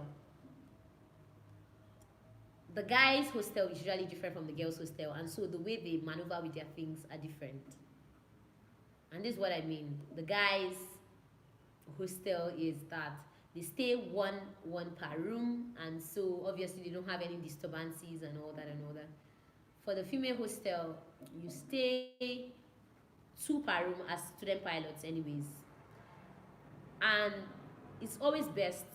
Or I never knew it was best, but now I know it's always best for you to have a colleague as your roommate. So if you have the opportunity to have a colleague as your roommate, I think you should take hold of that opportunity than having another course as your roommate. This is another way you can survive, because when you have your colleague as your roommate, when you guys come back to the room, you can discuss about what went wrong in flight line, or what you can do to be better, or how you can add up, or what you can do. Both of you are going to tally well because you guys are working towards getting same thing. It's either the person is your senior colleague or your junior colleague, whatever, just make sure the person is your coursemate. It makes the journey far easier for you. Now, it's not that you're going to be speaking language to somebody that doesn't understand. It's just like you're telling somebody that, can you see that short field? I was trying to do that short field. I don't know how that man did that design. And you're talking to an engineering student, or you're talking to a cabin crew student that doesn't understand what flying is all about. Or in quotes, I'm not saying they don't understand what flying is all about before somebody is going to pick my word. But they're not facing what you're facing at that time. What they are facing is different. What you're facing is different. And they may not understand exactly what occurred in the cockpit. But somebody that is a flight student like you understands what occurs in the cockpit. And so the person is able to relate to the situation you're passing through at that time. The person is able to relate to what's going on with you at that time. But if you're talking to somebody that is not in your course, you're going to have issues. Or you guys might not even be tallying so like together and all that. So that's another thing I'll talk about, having roommates. Also, know how to, your personal hygiene should be topmost on your list.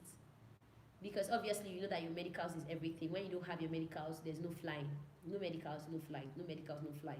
Let that always ring into your head. And so your hygiene has to be super, like top notch. The reason why I say your hygiene should be super and top notch, obviously, if you're sick, you cannot fly. If you're sick, you're going to be missing out on flying days. You're going to be missing out on everything. You will not fly, you will not go to class, you don't have lectures, a lot of things you're going to be missing out. So concerning surviving, I've talked about food, I've talked about hostel. Don't fall sick. Stay with somebody that understands what you're doing. It makes the case better. It makes you have a relaxed stay. Another thing I want to talk about hostel is take good advantage of the opportunities given to you in the hostel. Number one, you have your AC in your room. And since you have your AC in your room, when you need it on, put it on. When you need it off, put it off. Zaria can be very cold during the ending of the year and the beginning of the year. Like from times like November, December, January, February, those times are crazily cold. Like when I'm talking about crazily cold, they are so cold that you don't even want to put your AC on. Don't dare yourself. Like I think during the period, this last cold season or Harmattan season that just passed, I can remember that throughout that period, my AC was not on. In fact, there are sometimes your AC is off, you still close your windows, and you still be feeling cold. You know what that means? Your AC is on, you close your windows, you're still feeling cold. You have to now get thick blankets. The school has made a lot of things available for you. They give you blankets, they give you bed sheets, they put AC in your room. They give you at least some things to a large extent to make it cozy and able for you. Ahmad Shaibu, welcome. You can leave your questions in the comment section. I'm going to touch them just as we are discussing. You can comment on your questions, whatever questions you have. I'll be touching them. Don't forget also, give this video a thumbs up. Let me see your thumbs up. Let me see your thumbs up. Very, very important. If you've not subscribed also, where is it? Where is it? Like here. Subscribe. Subscribe. Subscribe. Okay, okay. So when it's time for you to put off your AC, please put it off. When it's time for you to put it on, put it on.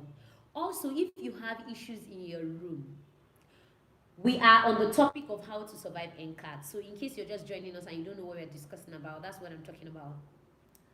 Now, if your socket is bad, there's a department called Works Department that can fix it up for you. If you're, a lot of people don't know how to go about all these things, and they suffer for things that would have been a walkthrough, a walk away, like things that should not have been a problem. So that's exactly what happens. So if you are having an issue with anything in your room, do well to write a report, discuss with your porter about it, and they're going to call people that are going to fix that situation for you. So don't suffer on your own. Oh my god, I can't believe I've been talking for almost 3 hours. Oh wow, wow, wow, wow. I think I need an award. Oh, na na na na na na na ah.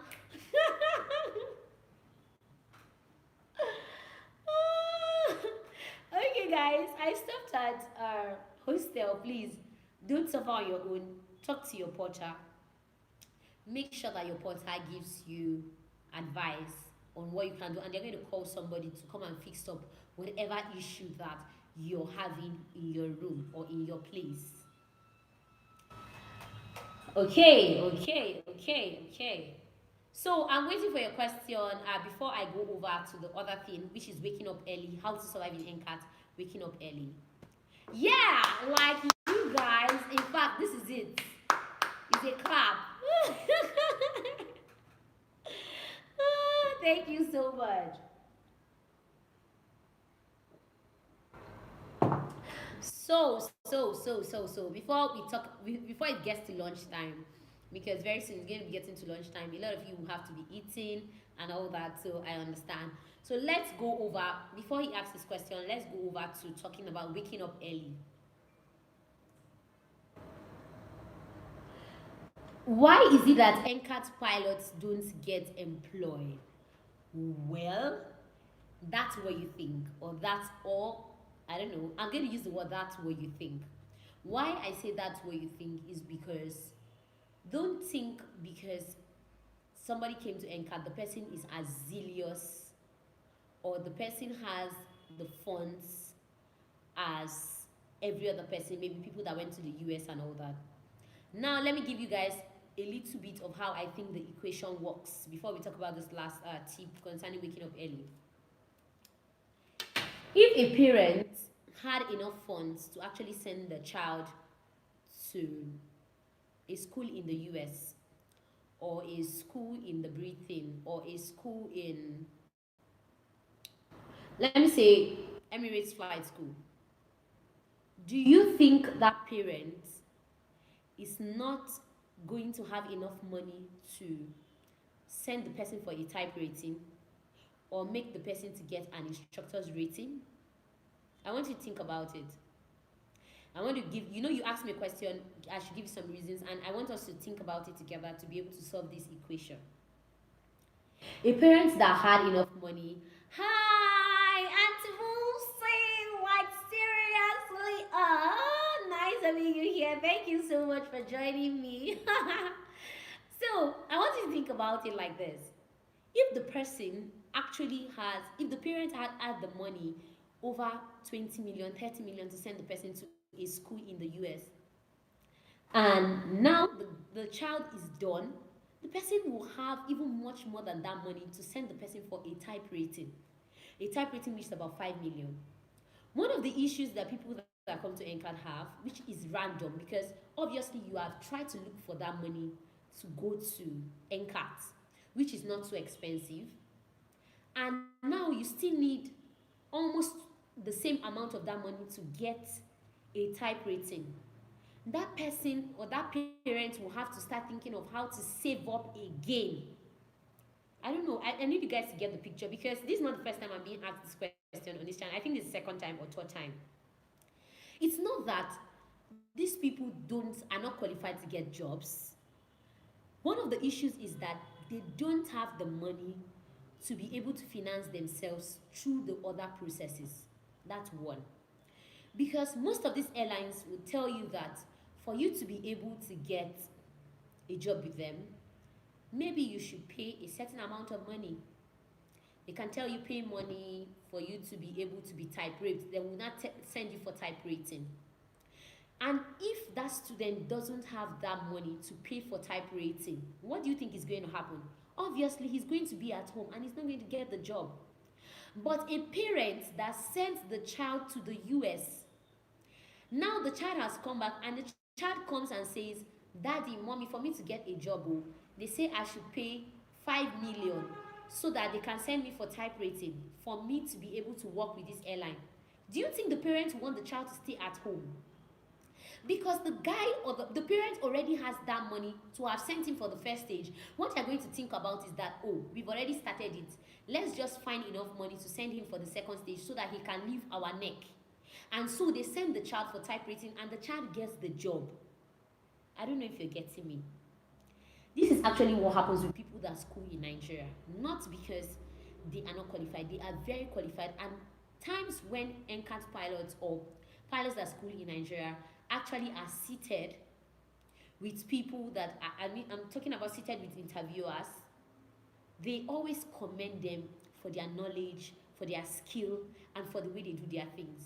Seriously, it's not a matter of, I'm not bragging or I'm not telling you that these guys are perfect.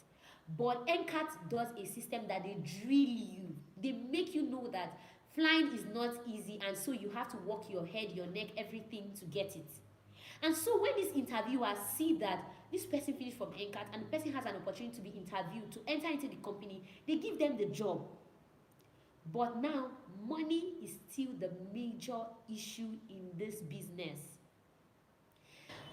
Becoming a pilot is very capital intensive because you need money for flight training, you need money for type rating, you need money for refresher, you need money for recurrency, you always need money for every single thing. You need money for medicals.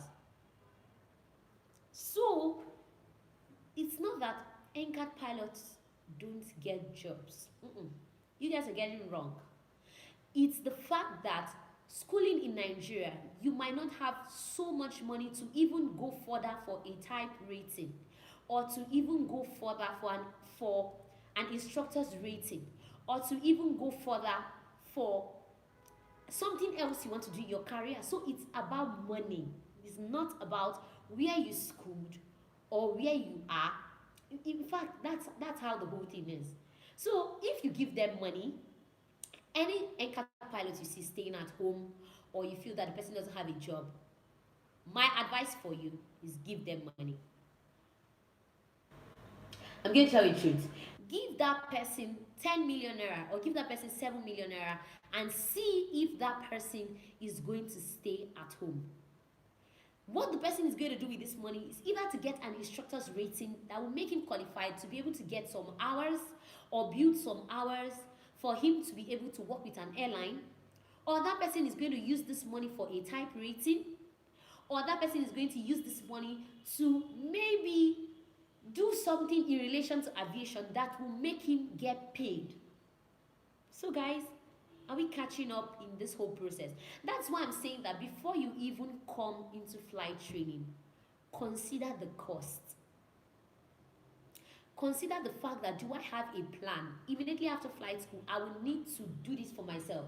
I will need to do that for myself. Do I have a plan to be able to accomplish this? If you don't, it's best that you wait, or not wait.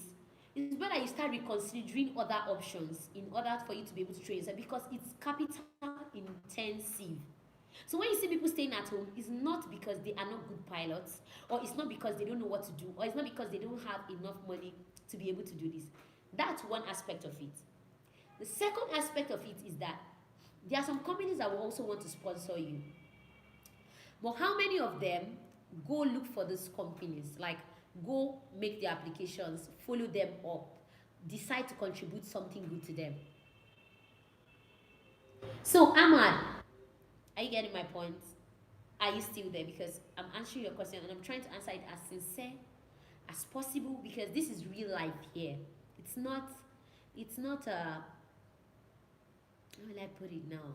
It's real life we are dealing with. We are talking about exactly what's going on in the world, in the aviation industry, and even in Nigeria.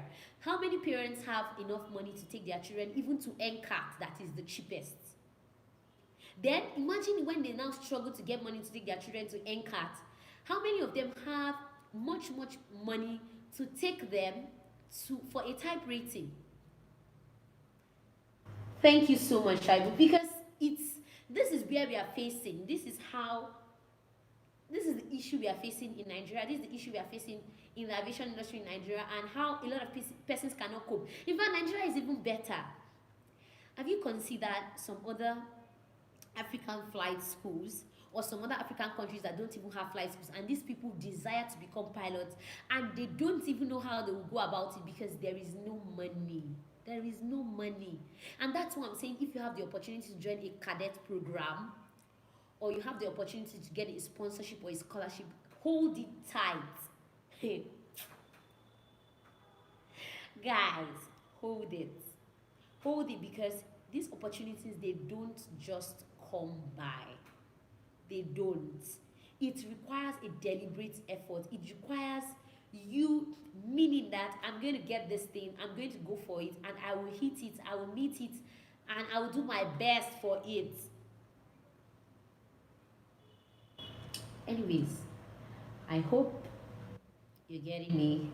And I said I was going to give you guys a little break before we continue on the other things. But if you still have questions, let's continue with you guys' questions. Then I'm going to talk about waking up early, how to survive in flight school. Waking up early, very, very important.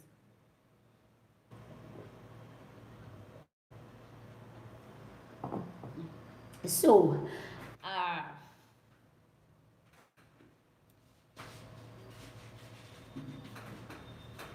I'm waiting. We waiting for you.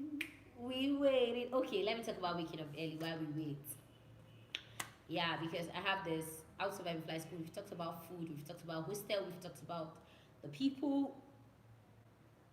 Yeah, we've talked about hostel. We've talked about people. We've not talked about people you meet. In flight school, there are some things you should also understand. Rotation speed is, I think rotation speed is 70. I can't remember. It's been a while, but I think it's 75 knots. I think 75 knots. I sincerely can't remember. Yes, I'm flying it now, but I've not looked through my briefing notes for a while, and I don't want to give you a speed that's going to cause problem. So I think it's 75 knots, 76 knots. 76 knots. I know I'm correct, but I'm not going to say I'm sure now. I'll do a little check back in my briefing notes, and that's what we basically do. Speeds, everything. But I think 76 knots. Ah, thank you, Ababi. Thank you so much. Okay, let's talk about meeting people. There's something I want you to know. How to survive in NCAT is that not everyone that is within the NCAT premises is actually an NCAT student. So if you're going to NCAT, if you're staying in NCAT, if you're schooling in NCAT and all that, these are some things you should know. Number one, not everybody that you see inside. Some people came for different reasons. And so when you're relating with people, these are some mistakes I made.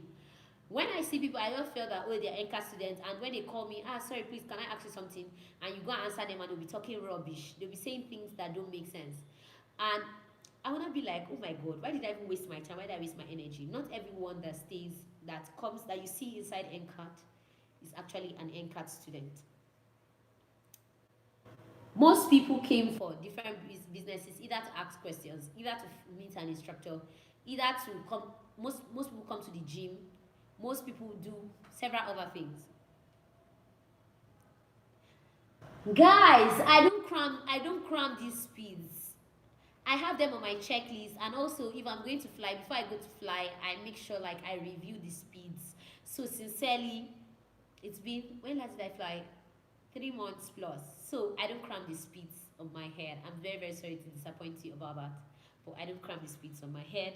And I'll do well to like check my briefing notes if you really want to know that. It's 76 knots. You can still check it anyways online, but I'll check my briefing notes and I'll get back to you. But if you're flying the aircraft, you should have a checklist for the aircraft. And if you have a checklist for the aircraft, you don't need to cram all those things so that you don't put yourself into trouble. You need to know the rotation speed because you don't hold it, but there are also some things that you need to know. So.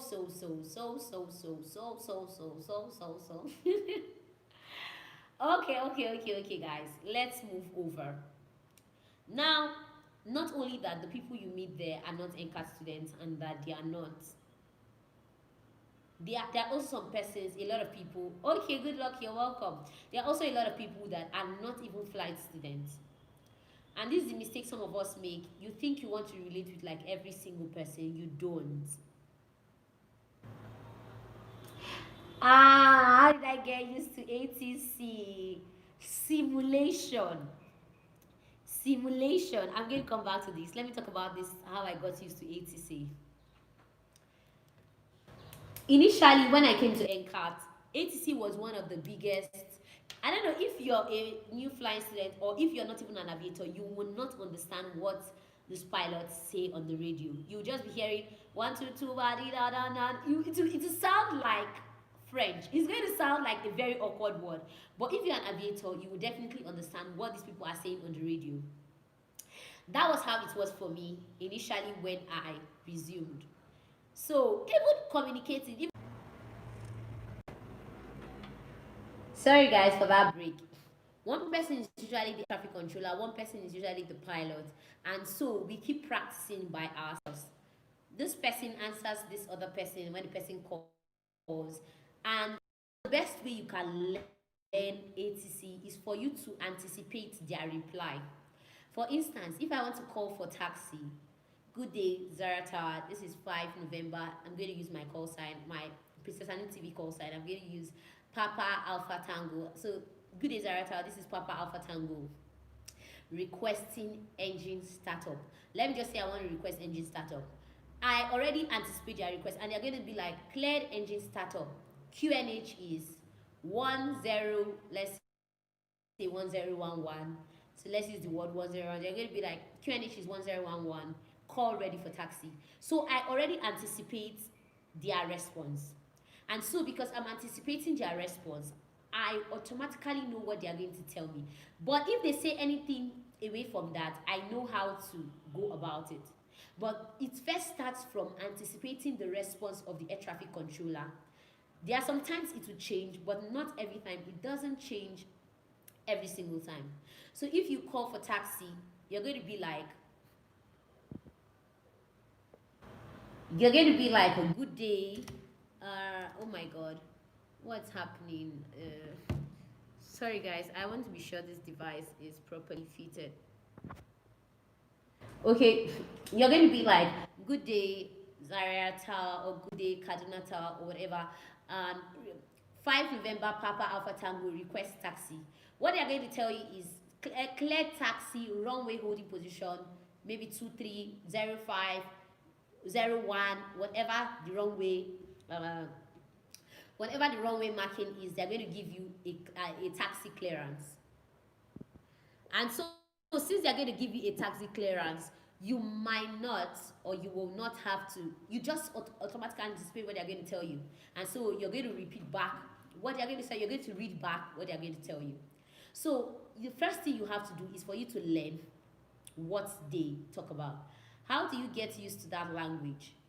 It's automatic. It just happens because it's like communication. I talk to you, you read back to me. I talk to you, you read back to me. I talk to you, you read back to me. When you keep flying, because you're going to be flying over and over again, when you keep flying, you get used to it. You don't even have a choice. You're going to get used to it. So don't bother yourself too much about it. What's going to happen is that the moment you keep talking to them, they are going to always respond to you. And once they respond to you, it's going to be... I have actually done an ILS landing, but with an instructor, not like my own exercise, because I'm currently doing my instrument rating now. So it's not like I did it my own exercise. It was When I was flying with one of my instructors, they cleared us ILS. Okay, cleared ILS two. That was runway 23 or runway 23 or 24. They cleared us ILS and we came to land. So she was just guiding me. But I've done it in the simulator. I've done the ILS landing in the simulator before.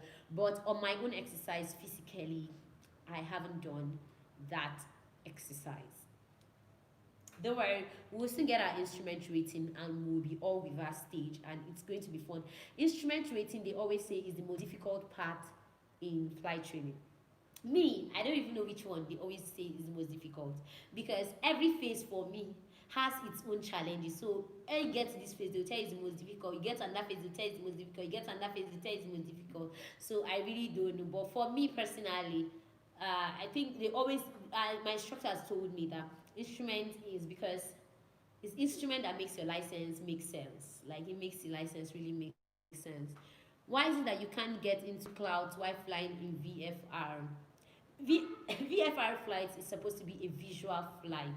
So getting into clouds, you're no longer making it visual because the clouds cover you. You're no longer making it visual. You're now making it an instrument flight because you can't see.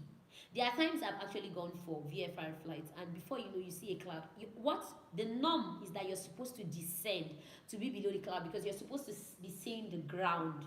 The moment you stop seeing the ground, that is no longer a visual flight. You're now performing a mini instrument flight. So it's very, very important that you always see ahead, at least some meters ahead. That was horizontally, but clouds, VFR flight is not supposed to be within inside clouds. And so if you've been entering clouds, you've been wrong. Yeah, you've been so wrong. Okay, I hope I answered all the questions you guys have asked so far.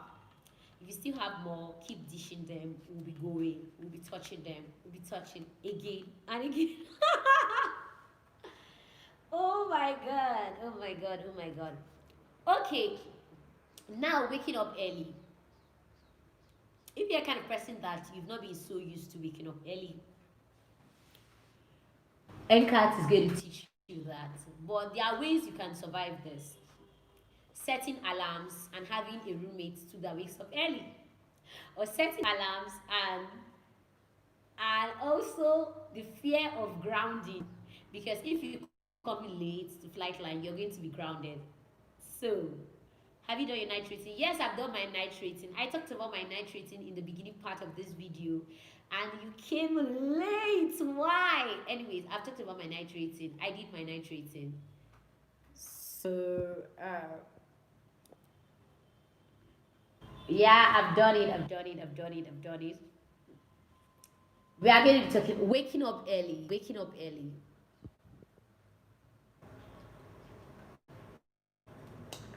As a student pilot, if you come late to flight line, you are going to be grounded.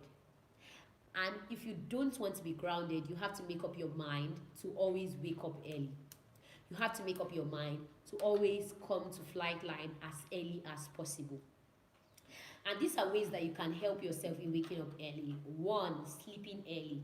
If you sleep early, you will likely wake up early. I'm teaching you on how to survive the NCAT. If you sleep early, you will wake up early. Next is setting alarm, if possible 3 or 4 times. There are times that alarm did not even wake me up. Like, you're so tired that, oh my god, alarm refuses to wake you up.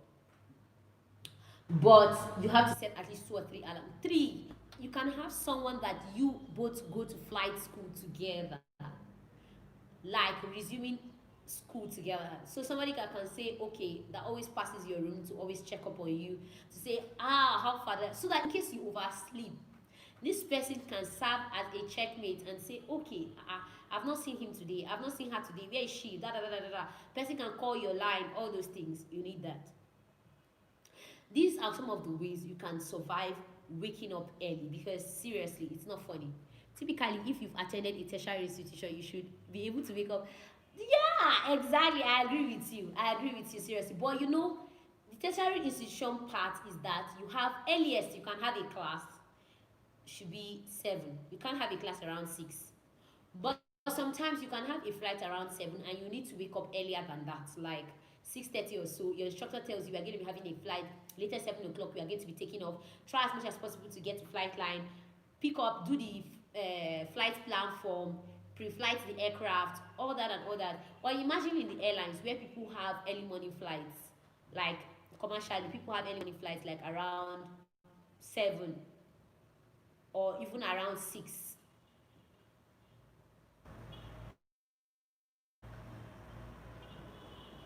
Or maybe they have flights even around 7 or 6.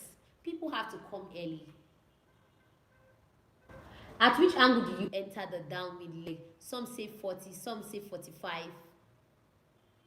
Oh my god. You know why I'm smiling? I don't know why people always like, let me draw a circuit pattern for you. I think I'll just do that. A very easy circuit pattern. Let me use Zaria runway. Oh my god, my pen is shaking.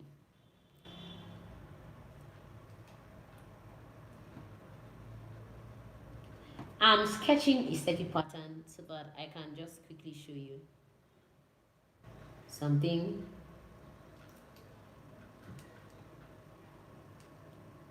I think I've talked about this some time ago, but we still need to talk about it. So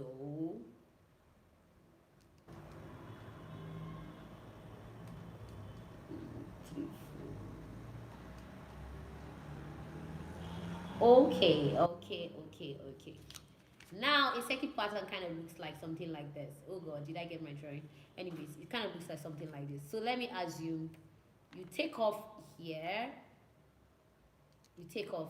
Okay, I want to name it. This is runway 23. This is runway 05.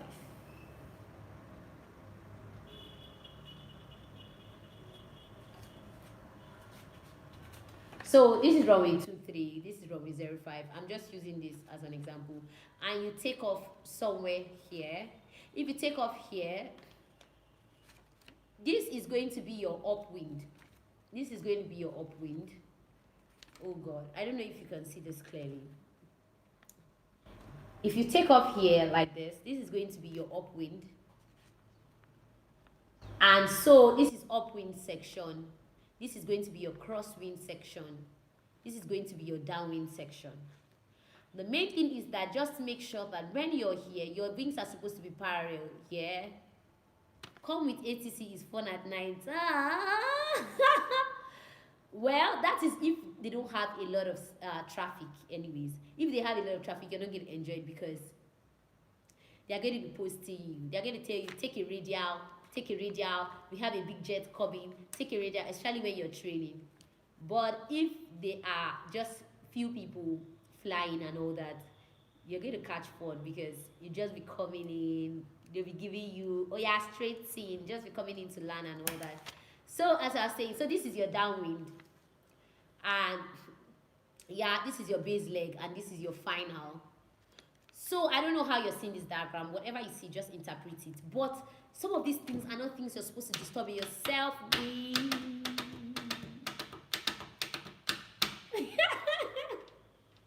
You're not supposed to disturb yourself with some of these things. When you come to flight school, you are going to be taught. Some of these things you're going to be taught. So all I can just do, I'm not a flight instructor like you know. I'm a student pilot. And I'm also learning. I'm also being instructed by, I'm also being instructed by instructors. So I can only tell you about my own experience, how things go for me in flight school, how I survive, how you can survive, how you can position yourself. That's the best thing I can do for you. But like teaching you flying and all that, I can't teach you flying. I can't teach you because I'm not an instructor. And even if an instructor like is on board, it's not a recommended practice for them to teach you flying. Like you can only watch videos, and under those videos they will tell you that these are for entertainment purposes. Don't make sure you meet your flight instructor and follow whatever they say. These are disclaimers so that you don't come and say that you use somebody's method to fly and blah blah blah happen. That doesn't mean we cannot learn tips from them. If you check some YouTube channels, we learn about instrument tips. Like me personally, I watch a lot of videos So instrument practices, how to do this, how to do that. Especially when I started flying this instrument phase, like a lot of videos have helped me this period. Seriously, a lot of videos. So, padam, padam, padam, padam, pam, pam. So, guys, where did I? How do you determine you're heading in a non-glass cockpit? Everything is visual. Like seriously, you're seeing your instruments there. What else? You follow exactly what your instructor is telling you to do. And for today, maybe am I your instructor for today? Okay, maybe I'm your instructor for today. But for today, you can't follow me. You have to follow whatever your instructor is saying. So however pattern, every instructor has patterns that they teach students. Most of the time, no two instructors teach in the same pattern, funny enough. This instructor might be saying do it this way. This other instructor might be saying do it this way. So just make sure you follow whatever your instructor is telling you to do. It's really going to help you, seriously. Do you know what instructors hate? When it's time for you to do a particular practice and you now tell them that, sir, this other instructor said I should do it like that. Anyways, I'm just telling you tips on how you can actually survive this whole process. Okay. Biggest fail, quotes, and all that. This other part, biggest fail so far. I don't think. Okay, I think one of the failures I really regret was my check ride, my PPL check ride failure. But after that, I don't really record bad moments in my life and all that. I don't do that. I don't do that. So if you say biggest fail, I think the one I really regret most in flight school was that case of my PPL check ride failure. After that, I always know that everything is a work in progress, and you keep moving. Basically, keep moving. You can't kill yourself. If you fail, you move on. If you pass, you move on. So.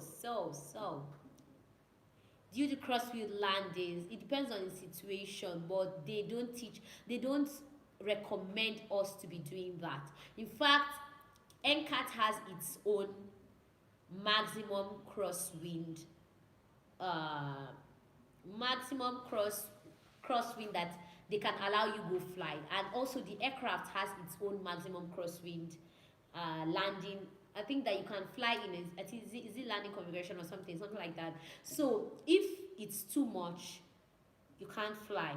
Like nobody's going to clear you. No instructor is going to take that chance with you to clear you to go solo when you have that amount of wind.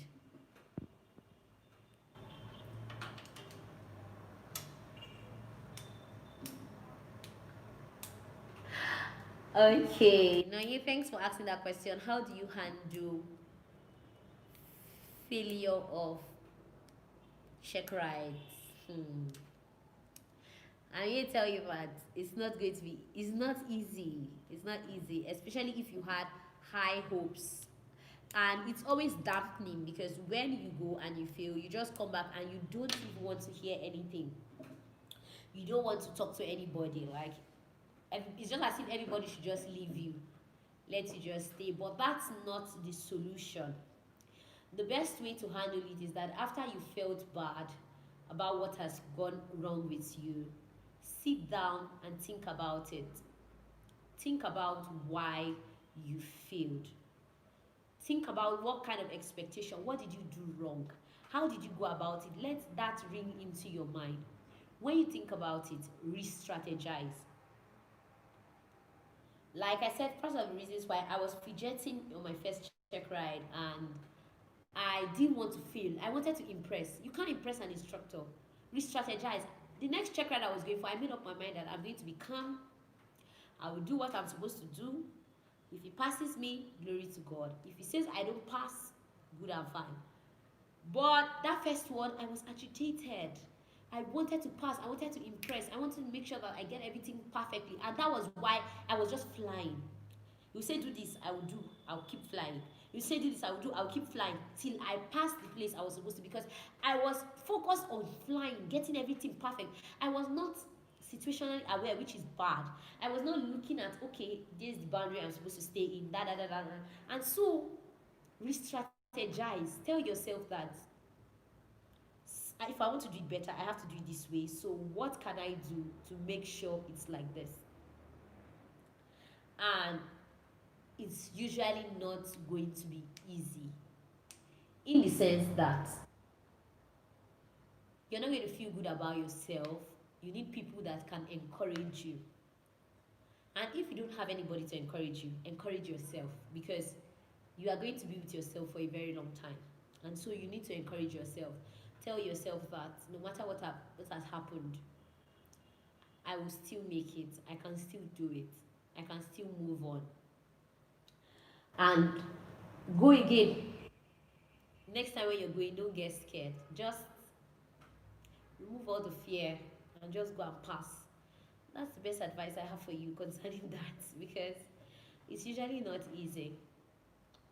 It's not easy at all. At all, at all, at all. It's not easy, Jare. So, what am I missing out?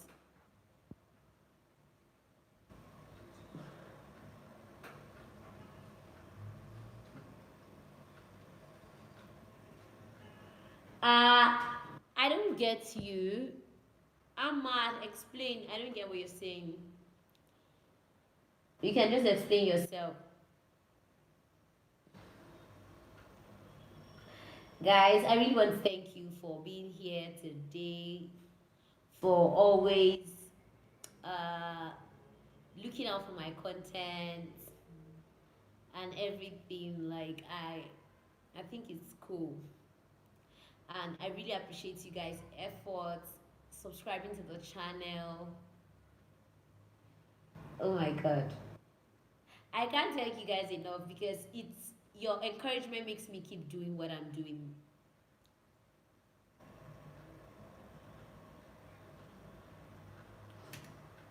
That's training exercise to help you recover altitude. I don't understand that training exercise. If you know the name of the exercise, you can let us know. I don't know the name. So let's move over. Now I said you guys will give recommendations. That's the next thing I have on my agenda today. Okay, have you done it before? Have you done the upset recovery? I've not done anything called upset recovery. Maybe it's called another name that I don't know about.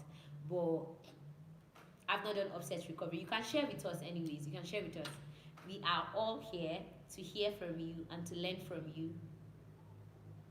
Offset recovery. I don't know. You can share it with us anyways. If you know more about it, you can share with us. So, what are your recommendations and feedbacks? I said I was going to give you time to think about it, to note it.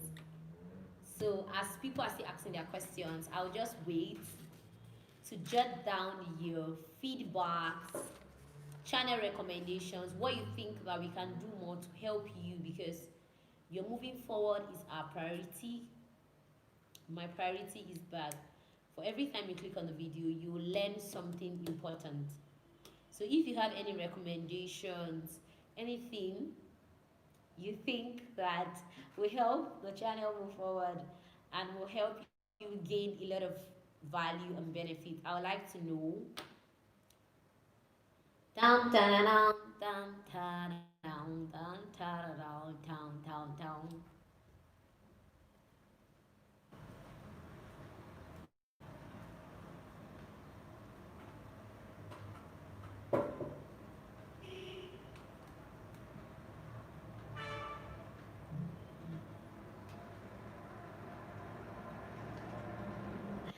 Okay, guys. Okay. If you're new here, don't forget to give this video a thumbs up. Can you do research on sponsorships, airline cadetship programs, so we could know when they are out? Okay. So I'll always give updates. Now updates. Okay. Updates on sponsorship and scholarships.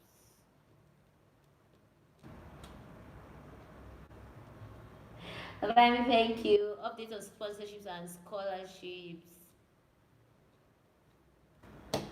Okay.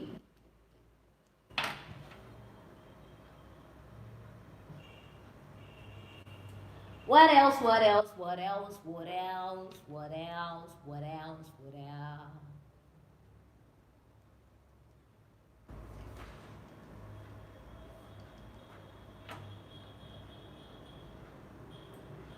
Guys, we've really talked about so much today.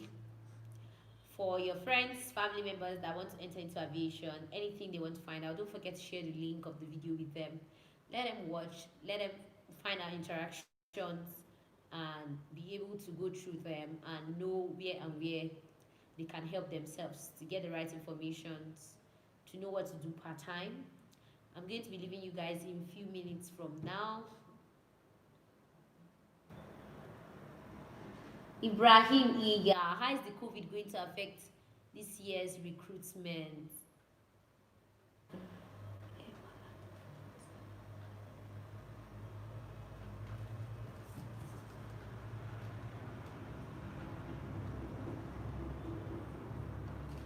How is the COVID going to affect this year's recruitment? Do you mean pilot recruitment or you mean flight school recruitment?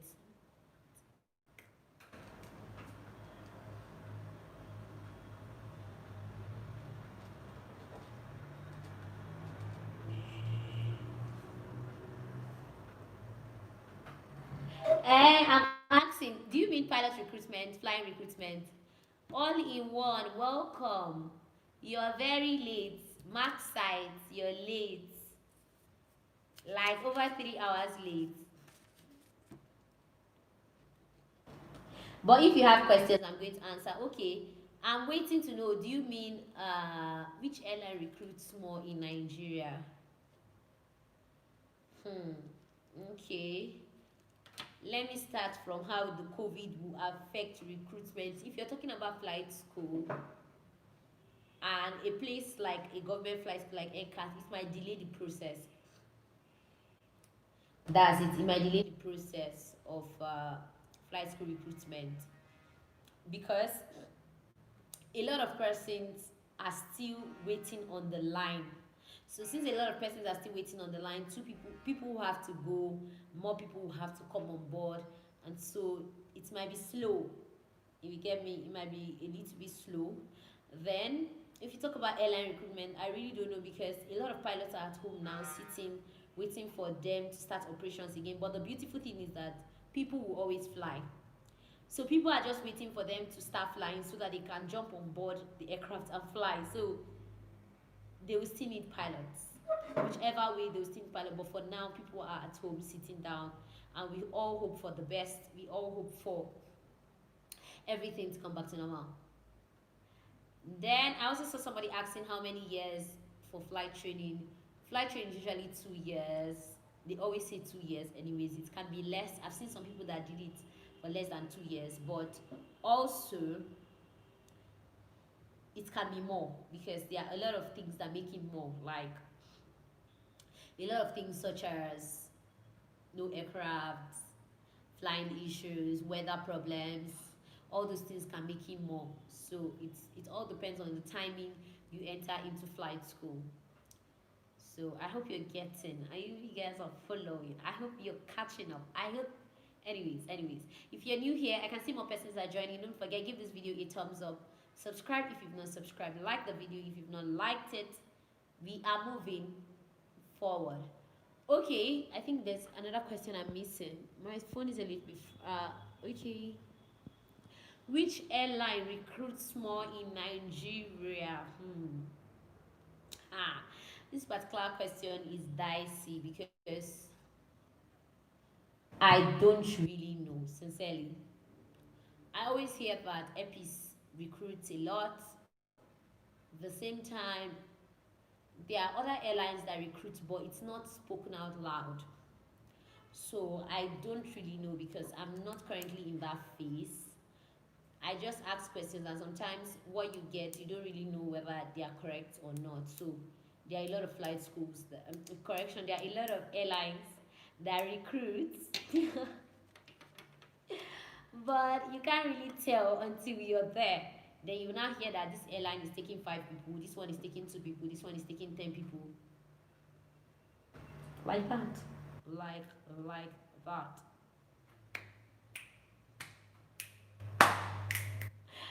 Okay. So I'm waiting, guys, for your questions today. This one is personal. Do you prefer the 737 Classic or the 737 NG? The truth is that the world is moving. 737 Classic is old. 737 NG is new. 737 Classic is beautiful. 737 NG is more beautiful. I'm not going to say, okay, I prefer this to this. But the truth is that because of technology, the world is moving. The 737 Classic might phase out soon because I don't think they're even producing. Sorry. I don't think they're producing any of that again. I don't know if they're producing. So, as the world is moving, I'm following. Like I'm moving. If I get an NG to fly now, I'm going to fly.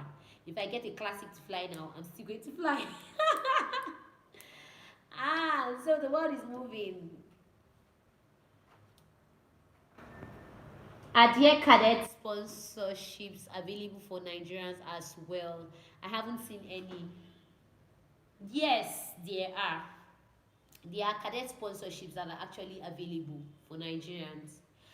NCAT actually has cadets, but I've said it before that I don't know the process of their cadetship program. That I don't know how they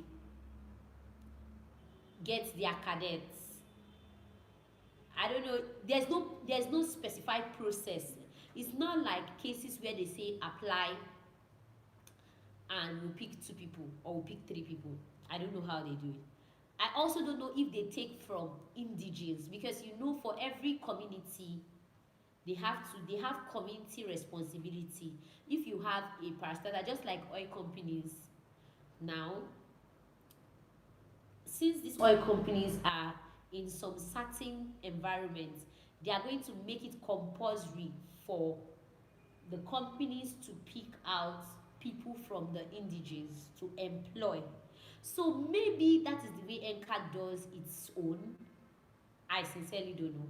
But I know they have cadets, like people they take in as cadets for them to be able to fly with them. Like they work with them, they fly, they train with them, and they also fly with them, like become instructors and all that. Also, I've heard of some airlines, not officially in Nigeria, that train some students for them to fly and they come. So some of these things might not be so outspoken out there. You might not see them in the newspaper. You might not see them on the website. All you have to do is to ask insiders. It's insiders that can really tell you this is what's happening, that's what's happening, that's how it goes. So, in Emirates and Qatar, which one do you prefer? I love Emirates. Emirates is one of the airlines I've always wanted to and wish to join. Qatar too is beautiful. I love their uniform. I love their presentation. I love how they do their things. The truth is that these 2 airlines are very beautiful. But Emirates has always been like a dream, like, oh, I'm going to get Emirates. I want to get to Emirates. I want to get Emirates and all that. And I think it's good. They are one of the best airlines. So it's not a case of like picking this and this. It's a case of, okay, which one do you look? And they have good customer, they have good employee welfare. If you check their welfare, they take care of your children, they take care of your medical bills, they take care of your family, they give you accommodation. Their welfare policy is beautiful, and that's what makes me admire the both of them. But I've read more of Emirates. I've not read more of Qatar. That's why I can't really pick to say, okay, differentiate between these two. But I know more about Emirates, like picking, than about Qatar. So hope you get it. Hope you get it. Hope you get it. Now, what else is here on board? Is it true in NCAT you go to other places for some training? Yes. Yes, because you don't do your night rating in NCAT because for now we don't have the facilities to actually do the night rating in NCAT. You have to go to another aerodrome. Most of the time they take us to Kanu. Most of the time they take you to Kaduna. It just depends on where they want you to do the night rating. So you don't do every single thing. You don't do every single thing in NCAT.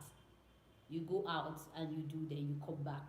But apart from that, apart from night rating, it's only engineering students that go to do OJT with airlines.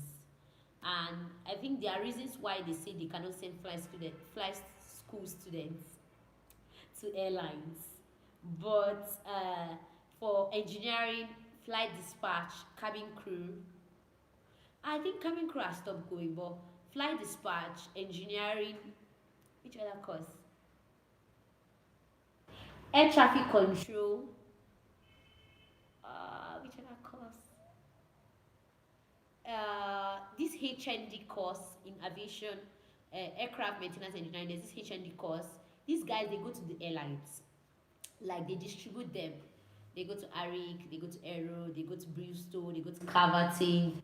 They go there to learn. It's called OJT, on the job training. When they are done with their on job training, they come back. And sometimes they are favored in the sense that these airlines like them. It depends on who comes, they like them and they employ them. But I think for now, it's only pilots that do not go to airlines to do the OJT. But we've always been saying it to be a good thing if we also have the opportunities to also do OJT.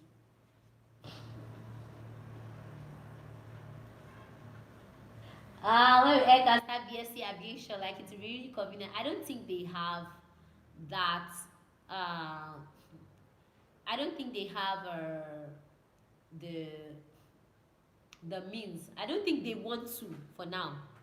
Seriously, I don't think they want to for now. Maybe when they are ready, they are going to incorporate that. But I don't think they are ready for now to do that. So, okay, I saw Noye typing something. Maybe sessions with other colleagues in flight school, student pilots, engineers, cabin crew dispatch. I'm planning on this. Airline pilots, instructors. Yeah, we are going to be doing this soon. I'm just looking for a best method to get them, since especially visually this period, so that I can record it for you guys, and you guys will see the interview I have with them. I'm already working on that so that you guys can get other people's perspectives concerning how flight school goes, concerning how airline piloting and all those things will be. I think by the grace of God, before today, I should be able to finalize on that. But so far, I think we good. We good. Could it be recorded on Zoom interview or FaceTime? You're right. FaceTime should be a consideration. I've been thinking of the best method to actually do that. Because okay, interview, the Zoom interview. That's true. Oh my god, oh my god, oh my god, oh my god. I've been doing the normal Zoom meeting stuff, and that's why. Thank you for this suggestion, Anoye. I've been wanting to get back to them. In fact, I've contacted some people already, that airline pilots actually, that will want to do this discussion. So what I'm going to be doing now, your questions, I would like to know. I'm going to be posting it on the community page. Your questions, what questions will you like to ask an airline pilot? When you guys reply, then I'm going to take those questions and ask the airline pilots straight up. And I'm going to use someone that's working in Nigeria too, so that you can get a good perspective of how this whole thing is. Oh my god, I feel like stretching to you, viewing you. Check out Captain Mo on Instagram. Yeah. I'm following Captain Mo too on Instagram. You're right. Captain Mo is snapping the snappers. I like that he's snapping the snappers show. It's usually very nice. You know, if you watch his tattoos and all that, snapping the snappers, it's nice. And if you've not followed him, yeah. Yeah. I can see that all of us, we actually like the same persons, like on Instagram, and it's good. You see, guys, that's why I'm saying that we see nowadays you can't really see people visually. You mainly see them. You can't really see them physically, sorry. You mainly see them visually, either online, on Facebook, on Instagram. And these are some ways you can actually connect with them. If you're waiting to see some people nowadays physically, these things might not happen. So let's take advantage of the opportunity that time has given to us. Like, we can now talk to ourselves online, we can gist with ourselves, we can find out what's happening. All this is really going to help us, because it's not every information. There are people that I've only met online.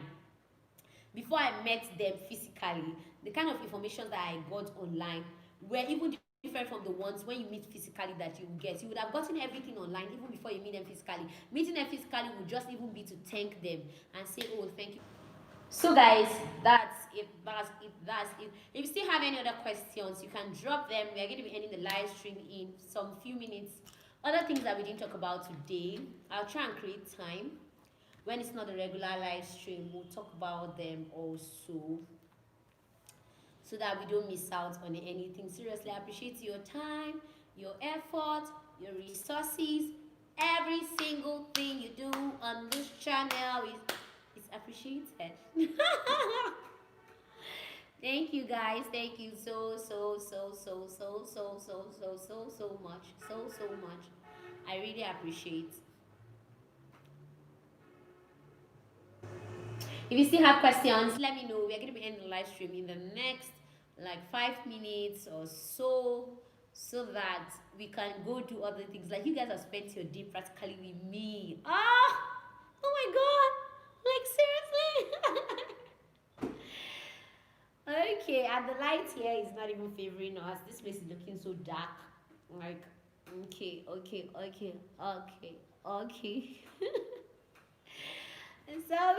So you still have questions, let me know. But concerning the airline pilot stuff, like I said, I'm posting it on the group. Kazi, that was a mistake. If you had 9 p.m, I said 9 a.m. Kazi, I'm sorry. Oh my god, it was 9 a.m. I said, not 9 p.m. And I even put a premiere online so that you can see it. I put a premiere 2 hours before the live stream time. So I put a premiere around like some minutes after 7 a.m. so that if you come on YouTube, you can see that premiere to know that this is when I'm actually starting the live stream. So it wasn't planned. I'm sorry. You are looking at 9 p.m. Sorry. Well, welcome. How do you get sponsorships? How do you get sponsorship in NCAT? Sincerely, I don't know. Yeah, that's what matters. Thank you so much for coming. Give this video a thumbs up. You know, we are happy to have you at every time. Whether you come late, you come early, but it's always good to come early anyways. Thank you so much. Thank you so much. Thank you so much. Guys, I'm super glad. Good news everywhere. Now, guys, that reminds me, this month is going to be ending very soon. Today is 27th of this month. We are going to have a lot planned out for next month. Today is 27th.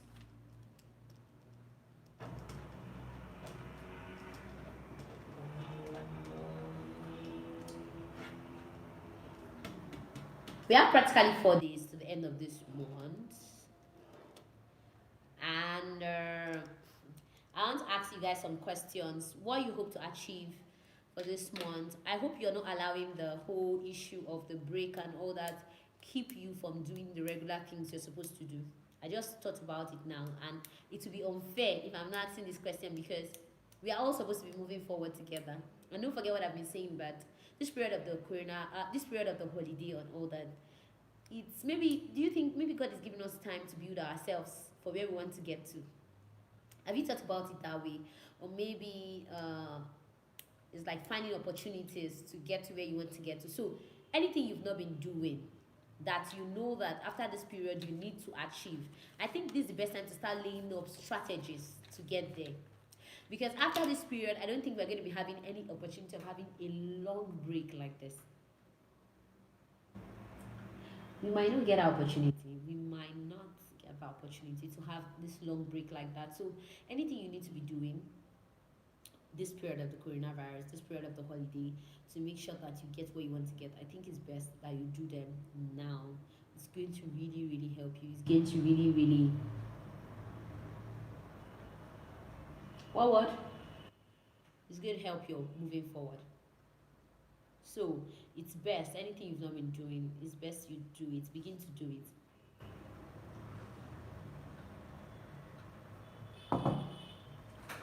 Okay, now here we go now. Madam now, dam dam now, dam dam da da da. No long break, oh. At all, no long break. At all, no long break, because this break so far has been long. Like, it's been long, but it's for the best.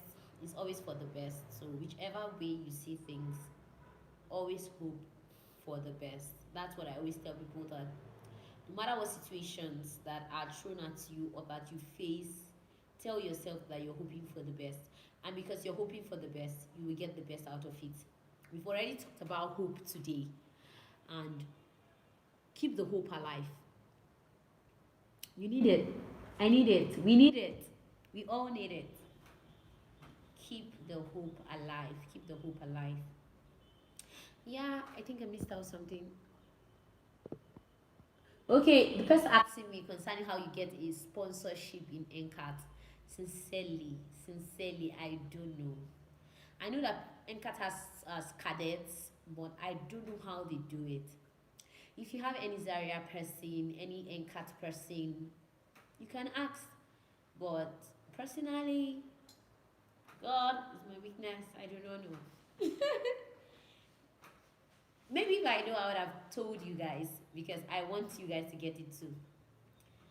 I don't know. I don't really know how they do it, but I sense that they use sponsorships like citizen.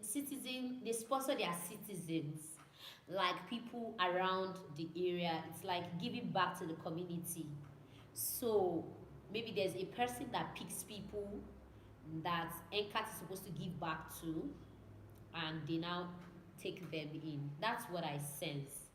I don't know how they get it, but that's what I sense.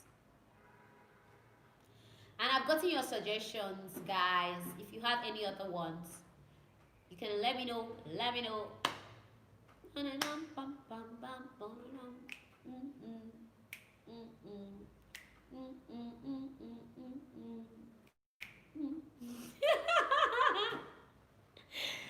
some people admire my dancing step already.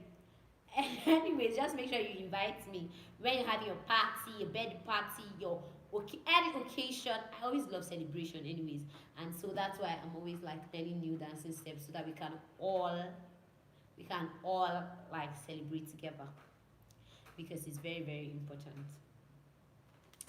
So okay, let me touch maybe one more thing before we'll be done for today.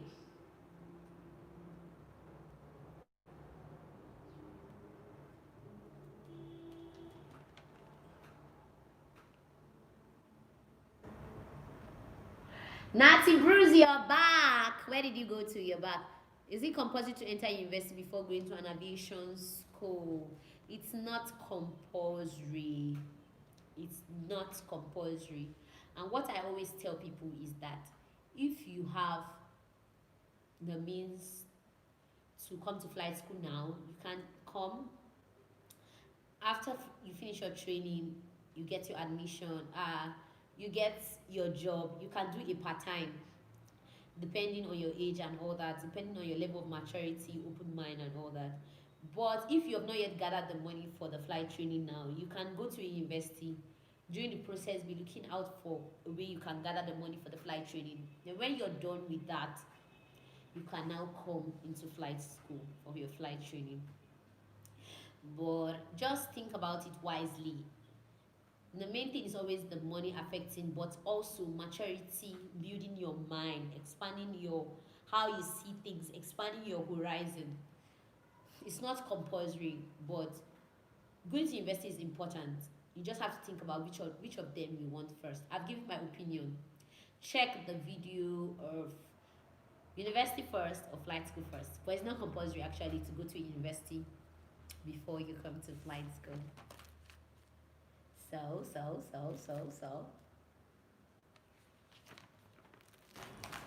I'm happy, happy, happy, happy, happy, Hopping, hopping. Hi, friends. If you're still there, let me see a thumbs up. Let comment, leave a comment. I want to know you're still here with me.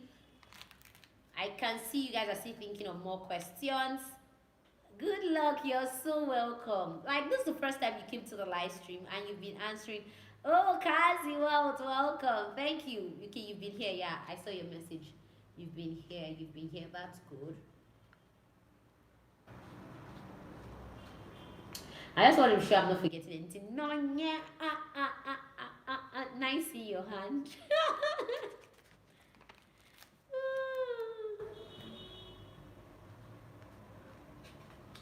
Okay. Yeah, somebody asked me a question concerning, I just remembered now, somebody asked me a question concerning when a student pilot, when something happens to a student pilot, who pays for it or what happens to the person. And that day I was like, please let's not think about things bad and all that, but I feel I should let you know. Every student pilot is insured with some amount of dollars. I don't know, but I know it's very large. I can't remember how much because they've told us before. Every student pilot is insured. Every flight instructor is insured. And I think flight engineers too are insured. And so if a student pilot, something happens to the person during the course of his flight, maybe the person loses his life, God forbid, or the person has an injury that makes the person not to fly again, or if something bad happens to the person will be paid some amount of money for the insurance, obviously, that the person is being insured for. Also, if the person is flying an aircraft and something happens to the aircraft, if it's during training and all your documents are seen to be correct, that your feet mainly and all that, you have issues with air law. Kazi Wells, which flight school are you in currently? I would like to know which flight school are you in. So I was saying, if the student's documents and everything are seen to be correct, he's not going to have an issue concerning paying any money. Definitely he's not going to pay, but insurance is going to pay for the aircraft because obviously the aircraft too are insured.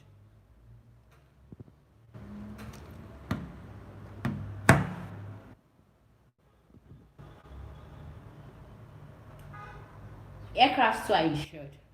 But if the student pilot's medicals has expired, or he had an issue previously and he wasn't supposed to fly but he found his way corner to fly, or maybe he has a problem at all and he goes to fly and something happens to the aircraft, insurance will likely not pay for that damage because they feel that the person was already unsafe and him going to fly made him super unsafe, and so they are not going to bear the cost of somebody being unsafe. But I always advise people to never think about the bad part because yes, if you think something is going to happen to you and they're going to pay your parents millions of naira and all that, if you're safe and you fly your aircraft well and you get a good job, that money you're going to give your parents even much more than that money that you think they are going to give you here or there or whatever. So these are some things you should actually note. Don't always stay in the point where you feel that, well, even if anything happened to me, they will pay me money. Don't think about it like that. Funny enough, I don't know why some people would think about risking their life. I've seen some people that jump in, they will say they are jumping in front of a flight and a car that if something happened to them, they'll give them money, blah, blah, blah. All those things is foolishness. Very, very much foolishness. Okay, I still have some issue with Ella. Okay, finished from Stay Up Aviation in Ibadan. Currently starting 43 in South Africa. Wow, that's nice. So are you trying to convert your license? Intended going to Phoenix, but I can build flight time. So I can build flight time. Okay. I don't really don't get you. Are you trying to combat your license so you're having issues with the airlaw where you are? Guys, I need to give you some break. Like we've been sitting for hours. Let me give you guys break. Go cool off. Go do whatever you want to do. We are going to continue the live stream. I'm just going to be giving you guys like how many minutes break should I give you guys so that we continue to talk. I don't want you to get too exhausted. We are definitely going to continue. But let me see, I'm going to be giving you guys 10 minutes. Like 10 minutes is fine, right? Let me give you guys 10 minutes break. Let all of us go and stretch our bodies. Stretch it out, look fine, look good, look good. Drink water, take a cup of coffee. Kazi, in the next 10 minutes, we are going to continue with your issue. So if you're here, just note, in the next 10 minutes, we're going to continue with your issue.